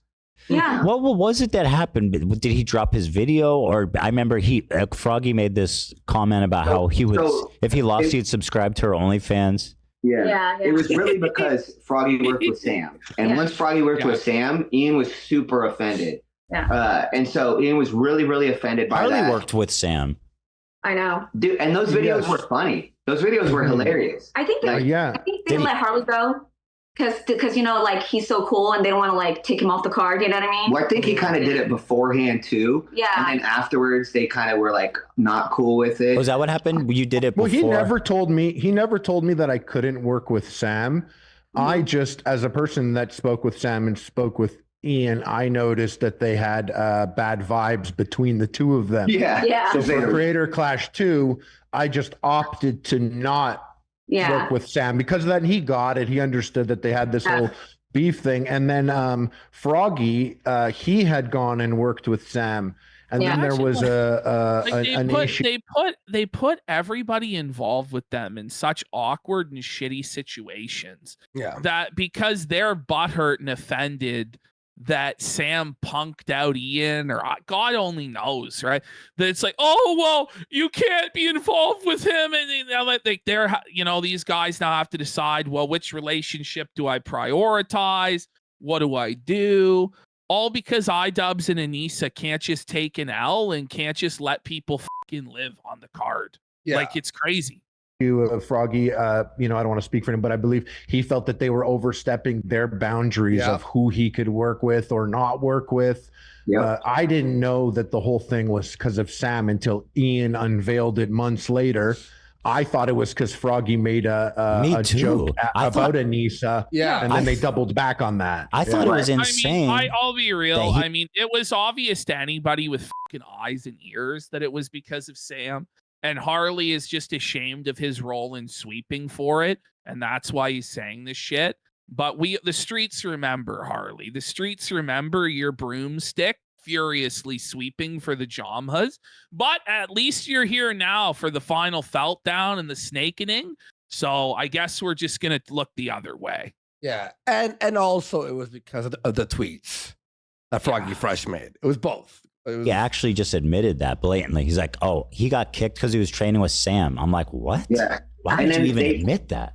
Yeah, they tried to use the video as kind of the last straw. And I mean, keep in mind, they would come to me sometimes and say things, and I'm not involved with that type of world. So they're like, yeah, this guy said if he loses, that he's going to have to subscribe to ANISA's OnlyFans, and he's so disrespectful. You could tell how tired she was. You could see in her face the flashback. She's like, oh man, was that tiresome? She's like, Sam, who? Froggy, what? Kino, what? Like, what? You could tell they're so relieved they could say this, eh? Kiwi, huh? Like, like straight up, they're like, what the f are you talking about? Like, we go to the gym, like what the f? And I'm like, well, it's your event. Fuck, if you don't feel like you want somebody on your event, then don't have them on your. Froggy Fresh, if I lose this, I'll have to sub to ANISA's OnlyFans. It's a punishment. Yeah, it's a punishment no one deserves. Event. And then, truthfully, it ended up causing way more drama than it should have, and he brought way more attention to it than he should have. So it's like, if I would have been in the know, I probably would have said, man, just ignore it, let it be. Yeah. But at the same time, like I said, like, Ian would never say my name. At least when Sam would make videos about me, he might have been talking shit, but they were pretty funny. That's and funny. He'd be like, Michael Briggs did this. So Sam Hyde did more to promote you. Yeah, literally.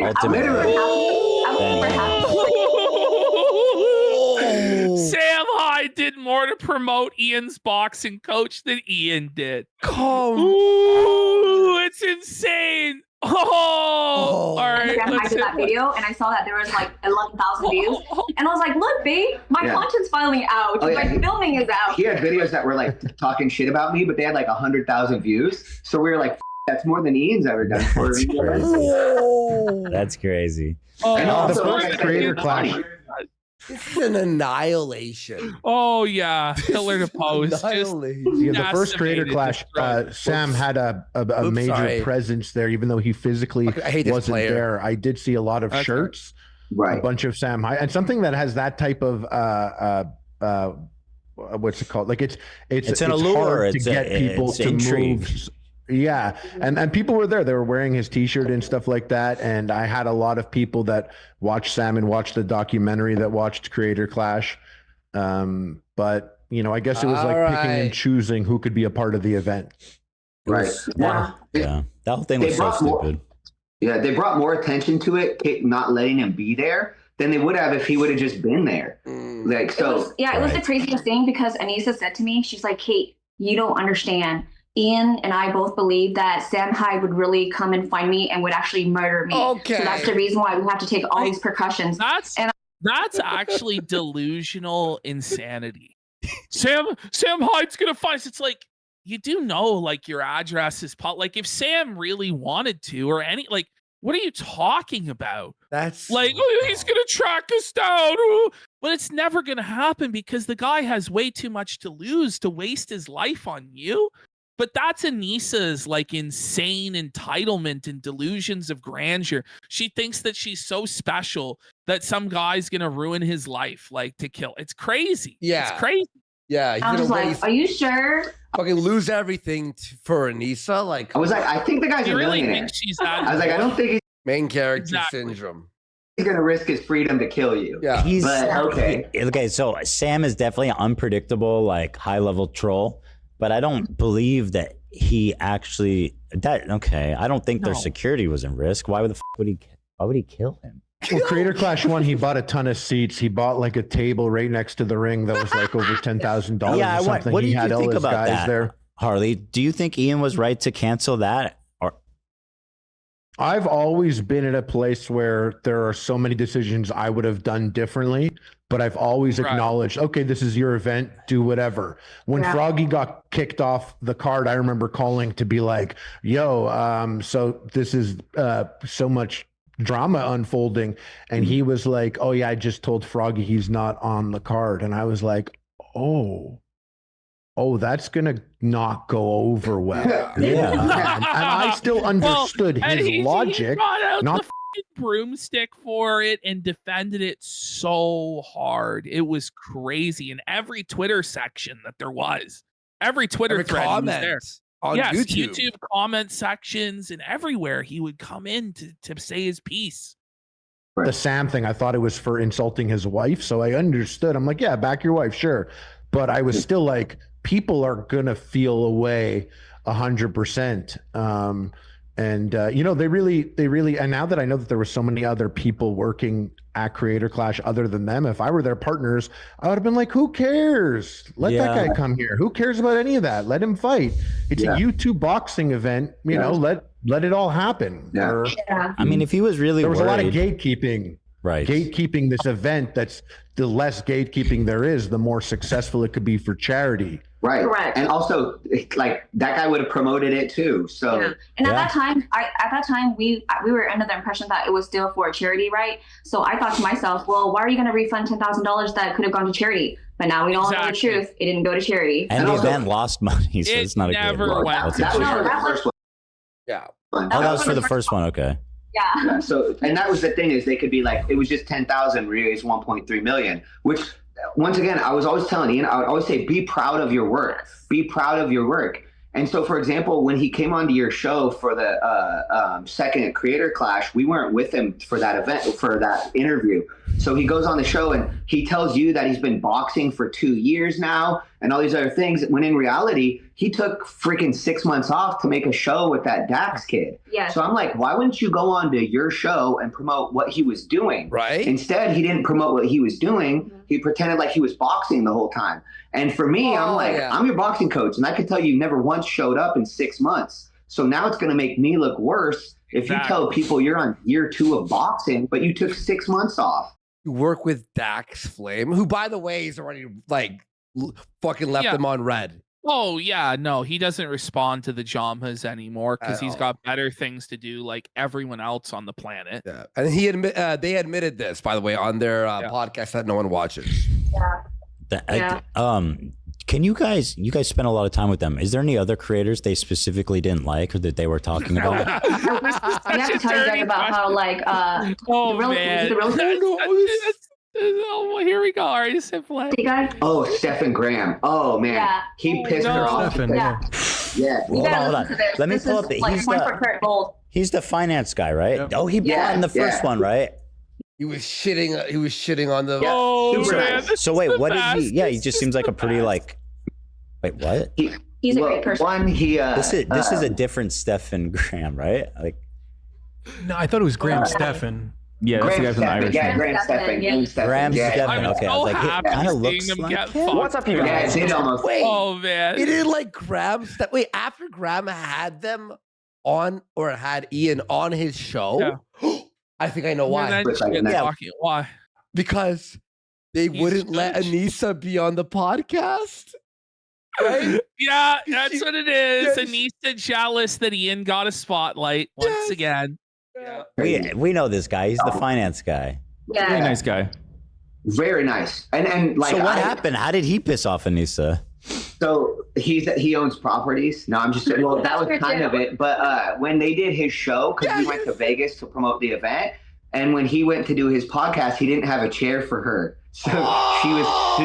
I missed this part, but I knew. Stop. That's ridiculous, bro. Are you kidding? But the boxer is Ian.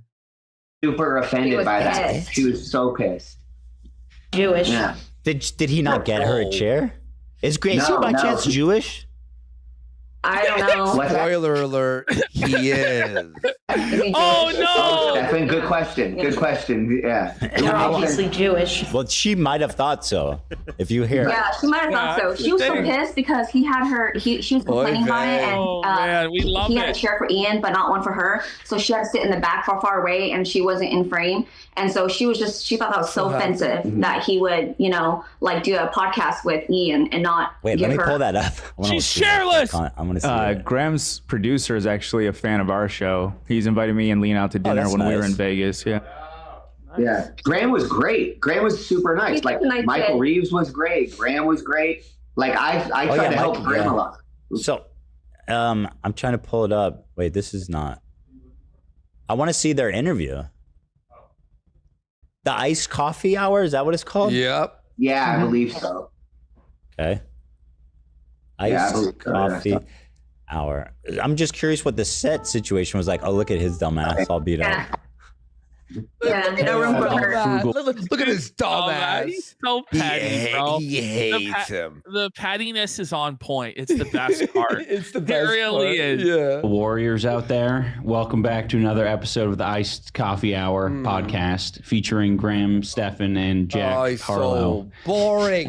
We are now up to 136. I'll say this. He looks a lot better there than he does now. Yeah, he does. Like, look in his eyes. There's still some sort of a spirit in there somewhere. $1,000.83. Nice. That's a good guess. Is it Great even? guess. Yeah, 198,000. So let me just kind of heard him. So they have a limited space. It seems like they have like a very specific. I would feel set. terrible. That's not why they didn't have Anissa. Why would Anissa be a part of it? Yeah. Who gives a shit about Anissa? Nobody gives a shit about Anissa. Anissa is worthless. Yeah, it's like even I'm a professional podcaster, so I can look at this and I can say what happened, right? This is not what podcasts are. Okay. Listen, I've got credentials. You have no credentials. Where does he get off saying that? You've chosen essentially the Keemstar. Can they hear that? All right, let's get to Ian was like the next content portion. cop guy back then, and she was there, and there was kind of a narrative about how she was like just kind of a clout demon, and I was like, do you want to sit in with us? And then Ian actually was like, no, she's not going to be in it. Like he asserted himself. And I was like, wow, that seems like he's pretty guarded about putting her on camera because, and it seemed to me that she was disappointed and he was trying to protect himself and his image. But obviously a lot has changed since then. Right. Yeah. A lot. Yeah. She told me that the reason why they moved away from LA was because she had all these friends that wanted to use Ian and just take from him. There it is. There it is. Yeah. She's so doing that's isolation. That's isolating your target, getting him away from family and friends. Usually you hear about it where it's a man doing this to a woman, where, like how Darkside Phil moved Panda Lee halfway across the country away from her family and her friends and her support system so he could brainwash her. But it's the exact opposite. Anissa did this to Ian. Well, I would say like a lot of females do this. It's another textbook definition of narcissistic personality disorder. And what women will do is go like, your mom's always wrong about that. She's trying to use you and then make you like mad at your family, and then you're isolating. And yeah, exactly. Facebook isolating him. Yeah, she's isolating him. And literally, besides me and Michael in the gym, he doesn't have any friends. Wait, this is actually really sad. He has no friends as well. It's ridiculous. That's why I would feel bad for him. Yeah. That's why I felt bad all the time. I'm like, man, it's just sad. Yeah. And Graham Stephan's a Jew. He is? What? Yeah, I asked ChatGPT. There it is. I knew it. You know what's sad is because they speak poorly about Dad, Nathan Barnett all the time. Really? And, yeah, they do. They just say he's a weirdo. He's one of their most adamant defenders. And he's still going down with the Creator Clash ship. But they talk behind his, and this isn't the first person that said, Froggy Fresh said this as well. So it's confirmed. They just talk horrible amounts of shit about one of their biggest supporters and fighters. He still sweeps for them. And he still sweeps. Well, we got Mad Rad for 5 subs. Big support. And he says crazy stuff. Yeah, but are they lying? But they... Yeah, I think that's okay. I love that. Yeah, I'm go joking around. No, I'm kidding. I'm kidding. I mean, well, he's a strange guy, but that didn't sound like they said it in a good way. It's sad because you know why? I see all the heart that Nathan puts into the Creator Clash. I see, how much he cares about Ian and Nisa. And so for Ian and Nisa to throw those kind of comments around when we're about to go meet, Dad, it's just like, it's sad because they're like, listen, he's weird. When you meet him, he's going to be a bit weird. Yeah. See, I don't even like the guy. I think he's a fucking creep and a weirdo myself, but there's no denying that he's really passionate about the boxing and he really put his heart and soul into Creator Clash. And he had one of the best fights on the show. Like, he's one of the best performers they had. And that's how they treat him. It's disgusting. Yeah. See him and then his eyes light up. He's so happy that it's Ian and Nisa. But but they talk so much shit about him all the time. I had a little tiff with Dad, but everything's all good. Water under the bridge. But he seems like a very sweet, interesting, yes, guy. But definitely passionate about boxing and putting on a great show for them. I mean, from Creator Clash 1, his fight with Matt was the one that everyone was talking about. Joe Rogan watched it. You know what I mean? Yes. And she was upset. Why does it lie? All the credit. Yeah. So they used to call him a weirdo? Yeah, but he literally had some of the most viral moments of both shows. He did. So but another person that I know they didn't like the William Haynes, was it? Oh yeah, the one that fought on 62. Yeah. Well, they didn't like his post-fight speech. Yeah. And a lot of us thought it was hilarious. He said the ANISA word. Post-fight. Which guy? What's his name? Was it Black William? guy's like, I'm here for bitches and for ass kicking, and I'm all out of bubble gum. Like, he f***ed up the whole phrase. And they're like, that was offensive. They're like, that was offensive. William Haynes, right? From SourceFed. He said the Jewish? N-word at the end. No, I don't know. If he wants. So okay, hold on. He's a really nice guy. I love Will. Yeah, he was hilarious. Yeah. So Is that's this what I'm him? saying. This guy seems like older. This guy was born in no, 900. he's black. 800. Oh, not him. Okay. Our Will Haynes is, This guy's been dead apparently. This guy's like, he's in 1900s. This guy, yeah. And life. Will used to be in some of Casey's old videos. Hang on. Their age, my friend, for sure. They were on a show together. This is okay. I'm sorry, but what a dynamic banter. You should not have to. Watch how they edited this guy. After fighting for your life. I would pay very good money to be in that booth while that's happening the first time. Yeah. What just happened? I think it's AI. Here's the speech. AI trimming, would be very good. Time for me in. So here it is. Okay. Here it is. It's like cut to William Haynes, and he's gonna say something nice. And we're out. All you mean so much to me. I can't do none of this without the lion and Oh, he says the lion hose. So he say all the hose means so much to me? Is that what he said? Yeah. Okay, so he's doing a gag. What does he say? What does he say? What does he say? I came here to take ass and bring names, and I'm all out of bubble gum. Cut to the line. No. And that's why they were mad. Oh, man. And that's what So he said, I want to thank all the hoes tonight. I'd be nowhere without you. And then what did they, because that seems like, obviously, It's a gag, right? But also this is a boxing event, and also you're the N-word guy and girl. You guys are the N-word couple. Right. So like, I mean, just a little hoe joke. Yeah. So what did they say about the speech? Oh, they were super offended by it, and they were like, "Oh, I can't believe you did that." Like, there was a lot of stuff that it was just kind of in passing. Like, I wasn't ever really taking notes on all the people. Yeah, of course. Yeah, it was just there was so much. Plus, there was, I mean, a lot happened in those 2 years, and it was a lot of it. Like, I thought there was going to be a damn documentary on. I love his implication. He's like, listen, there was a lot, but I didn't take notes.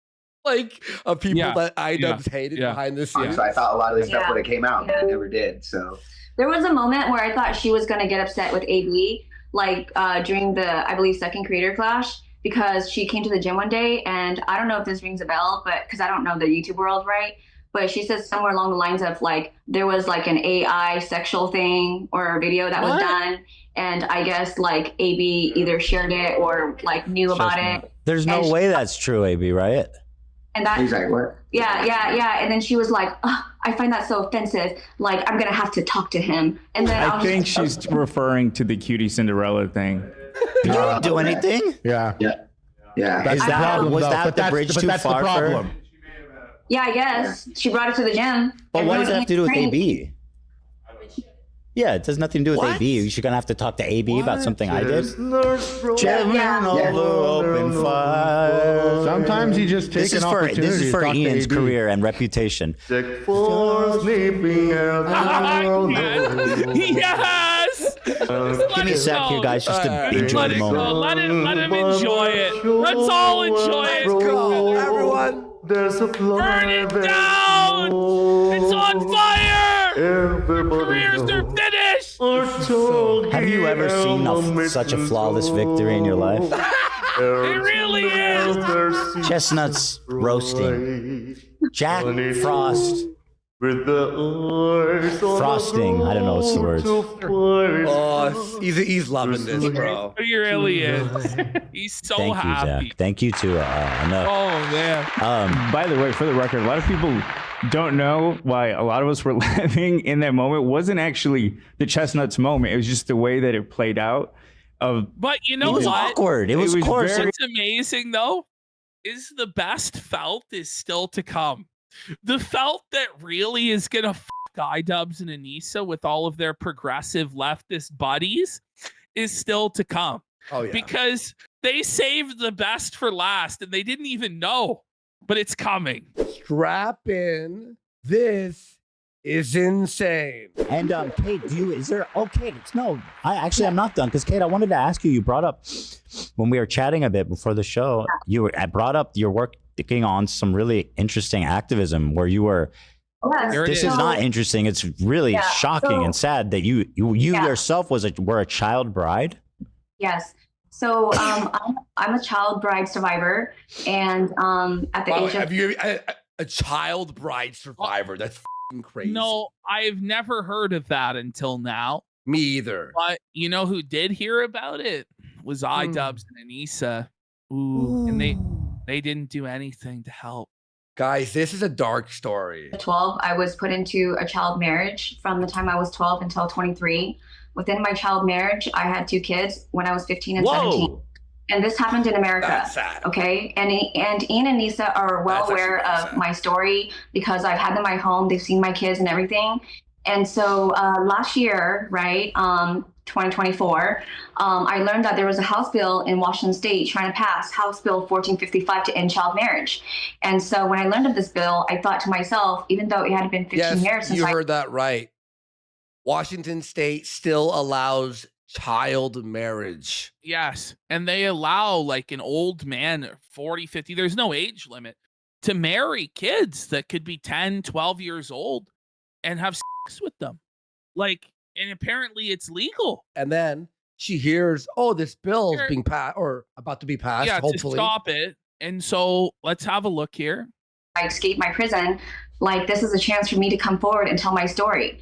I sent, so Michael and I went to Olympia in Washington. We met with politicians. We lobbied to support the bill.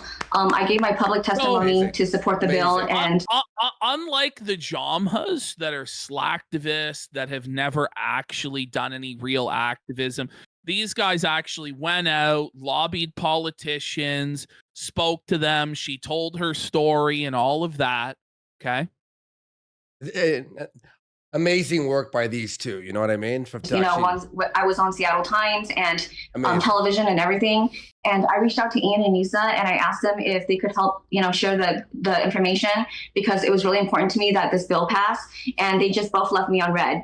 But guess what? Wow. I'm actually a little like teary-eyed. That's brutal. They're such progressive superheroes. They're so liberal and empathetic and loving. But when they have an opportunity to signal boost real activists who they've known in real life, they've been over to their home, they've seen their kids, right? They've had Thanksgiving dinner with them. This is Ian's boxing coach.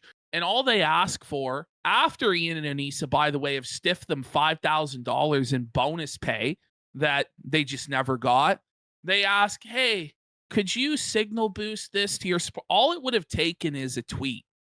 And we know Ian and ANISA spend a lot of time on Twitter. ANISA's always on Twitter posting what she eats, what she's doing at the gym, whatever. ANISA couldn't take 10 seconds out of her day of what she's doing anyway to promote this cause. Bro, this is actually genuinely making me really sad. And it's honestly, I would say out of everything that they've exposed, this is the lowest. Turn it around on them. I mean, their silence on this issue means something. Yeah. Doesn't it?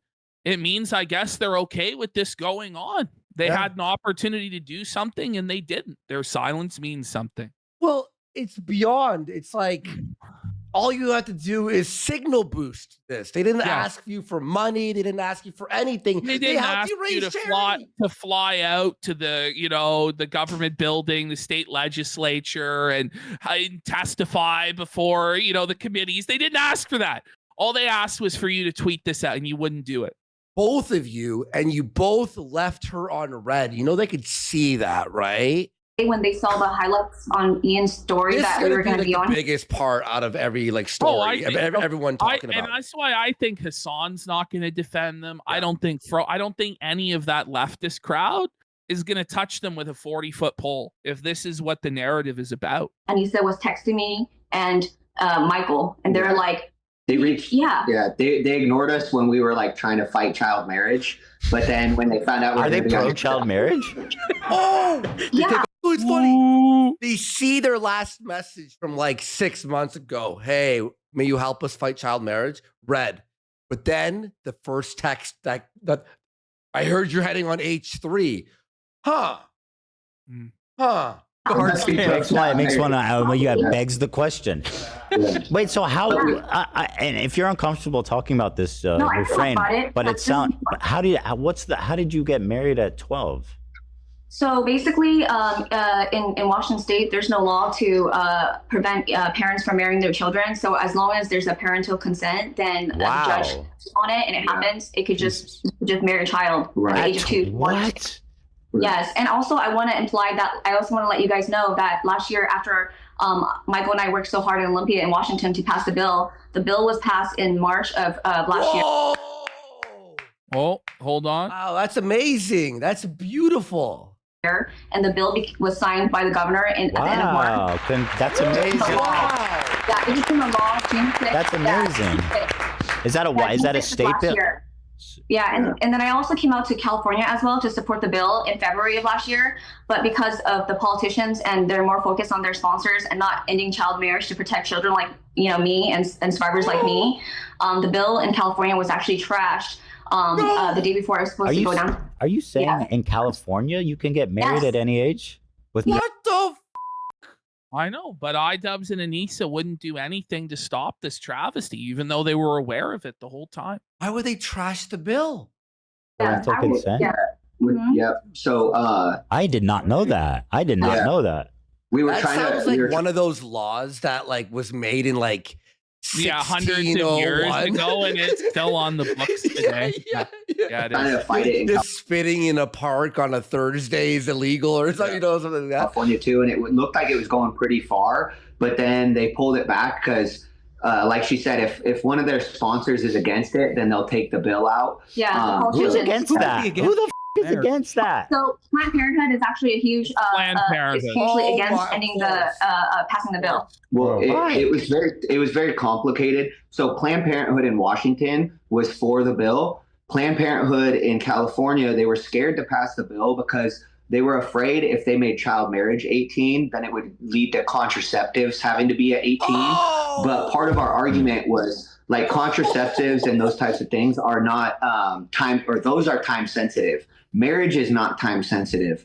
So if some girl needed something for medical help or they needed access to abortion or they need access to birth control, that is time sensitive. But the marrying somebody is not time sensitive. So we didn't feel like it was going to affect it at all, but they were afraid. And there's actually literally the state Supreme Court said it can't be affected by that, but they were so worried that those things could lead to a path of that, like of you'll need to be 18 to get abortion or all these other things. So Planned Parenthood was against it. So we had to like really push against like, hey, like marriage and abortions are completely separate. You know, we're not trying to take away like a woman's right to choose. We just don't want people to marry off their playing. It's about the actual chair. And also the thing is, if there's a we don't have a ton to add to this part, to be honest with you. So yeah, I'll let it play. But it is, just let it play.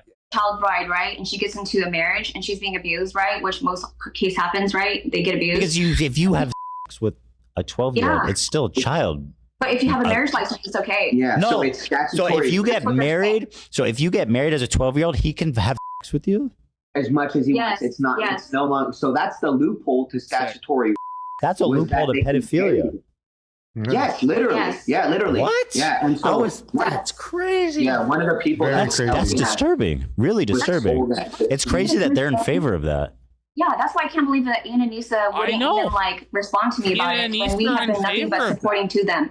So that's when I was just like, you know what? This is actually a situation where I really needed their platform to like help spread the word that I want to help end child marriage. I'm coming forward with my story. I'm sharing it for the first time on public television. I'm testifying to support the bill publicly. That sounds really important. Hard, Very you know, brave. And they just put me on red. Not today. Yeah, I'm blown away. I'm frankly blown away that this is happening. Yeah, and I'm going to be back in California again next year when the bill goes back down to we'll go back to Sacramento. So I'll let you guys know, my journey. Absolutely, please do. Yeah. Yeah, thank you guys. Thank you. So how does that happen? How do you like? What's the arrangement like? Like your parents agreed for you to marry? Is there anything like that you want to add? I don't know. Like, do we continue for her to tell her story about this, or should we go to Phil? Shit on Phil for the last hour. Yeah, folks. I mean, this is pretty much right. Okay, everyone. Well, we did it. We finished it. Let's fucking go. Yeah. It's a very sad story. If any of you do want to have a look at it on your own time, she goes into great detail about how this happened to her. But ultimately, it's just disgusting that the JOM has said nothing, and they say silence equals violence. Silence equals consent. That's the way that they view the world. That's their set of rules. And I think they should be held accountable to them. Ultimately, I think this is really, really devastating for Ian and ANISA. They've never had anybody come out and just confirm how twisted and weird their entire dynamic is, how like insane ANISA is, and how crazy it is that Ian allows her to dictate every single aspect of his life, including when he's tired, when he's hungry, what he does. Like it's absolutely wild stuff. And then you tie it all in with the fact they've burned everybody around them, stiffed these people on payments. They completely screwed over Creator Clash multiple times now. The fighters involved, everybody involved. And I really don't see how they recover from this. Yeah. One of two things is going to happen. Either one, and this is what I think's most likely to happen and should happen, they log off the internet entirely for a number of months and try and crawl their way back in towards the end of the year or next year. Or two, the much stupider but more Kino option, they go on the offensive. They try and sue this couple. They try and sue Ethan Klein.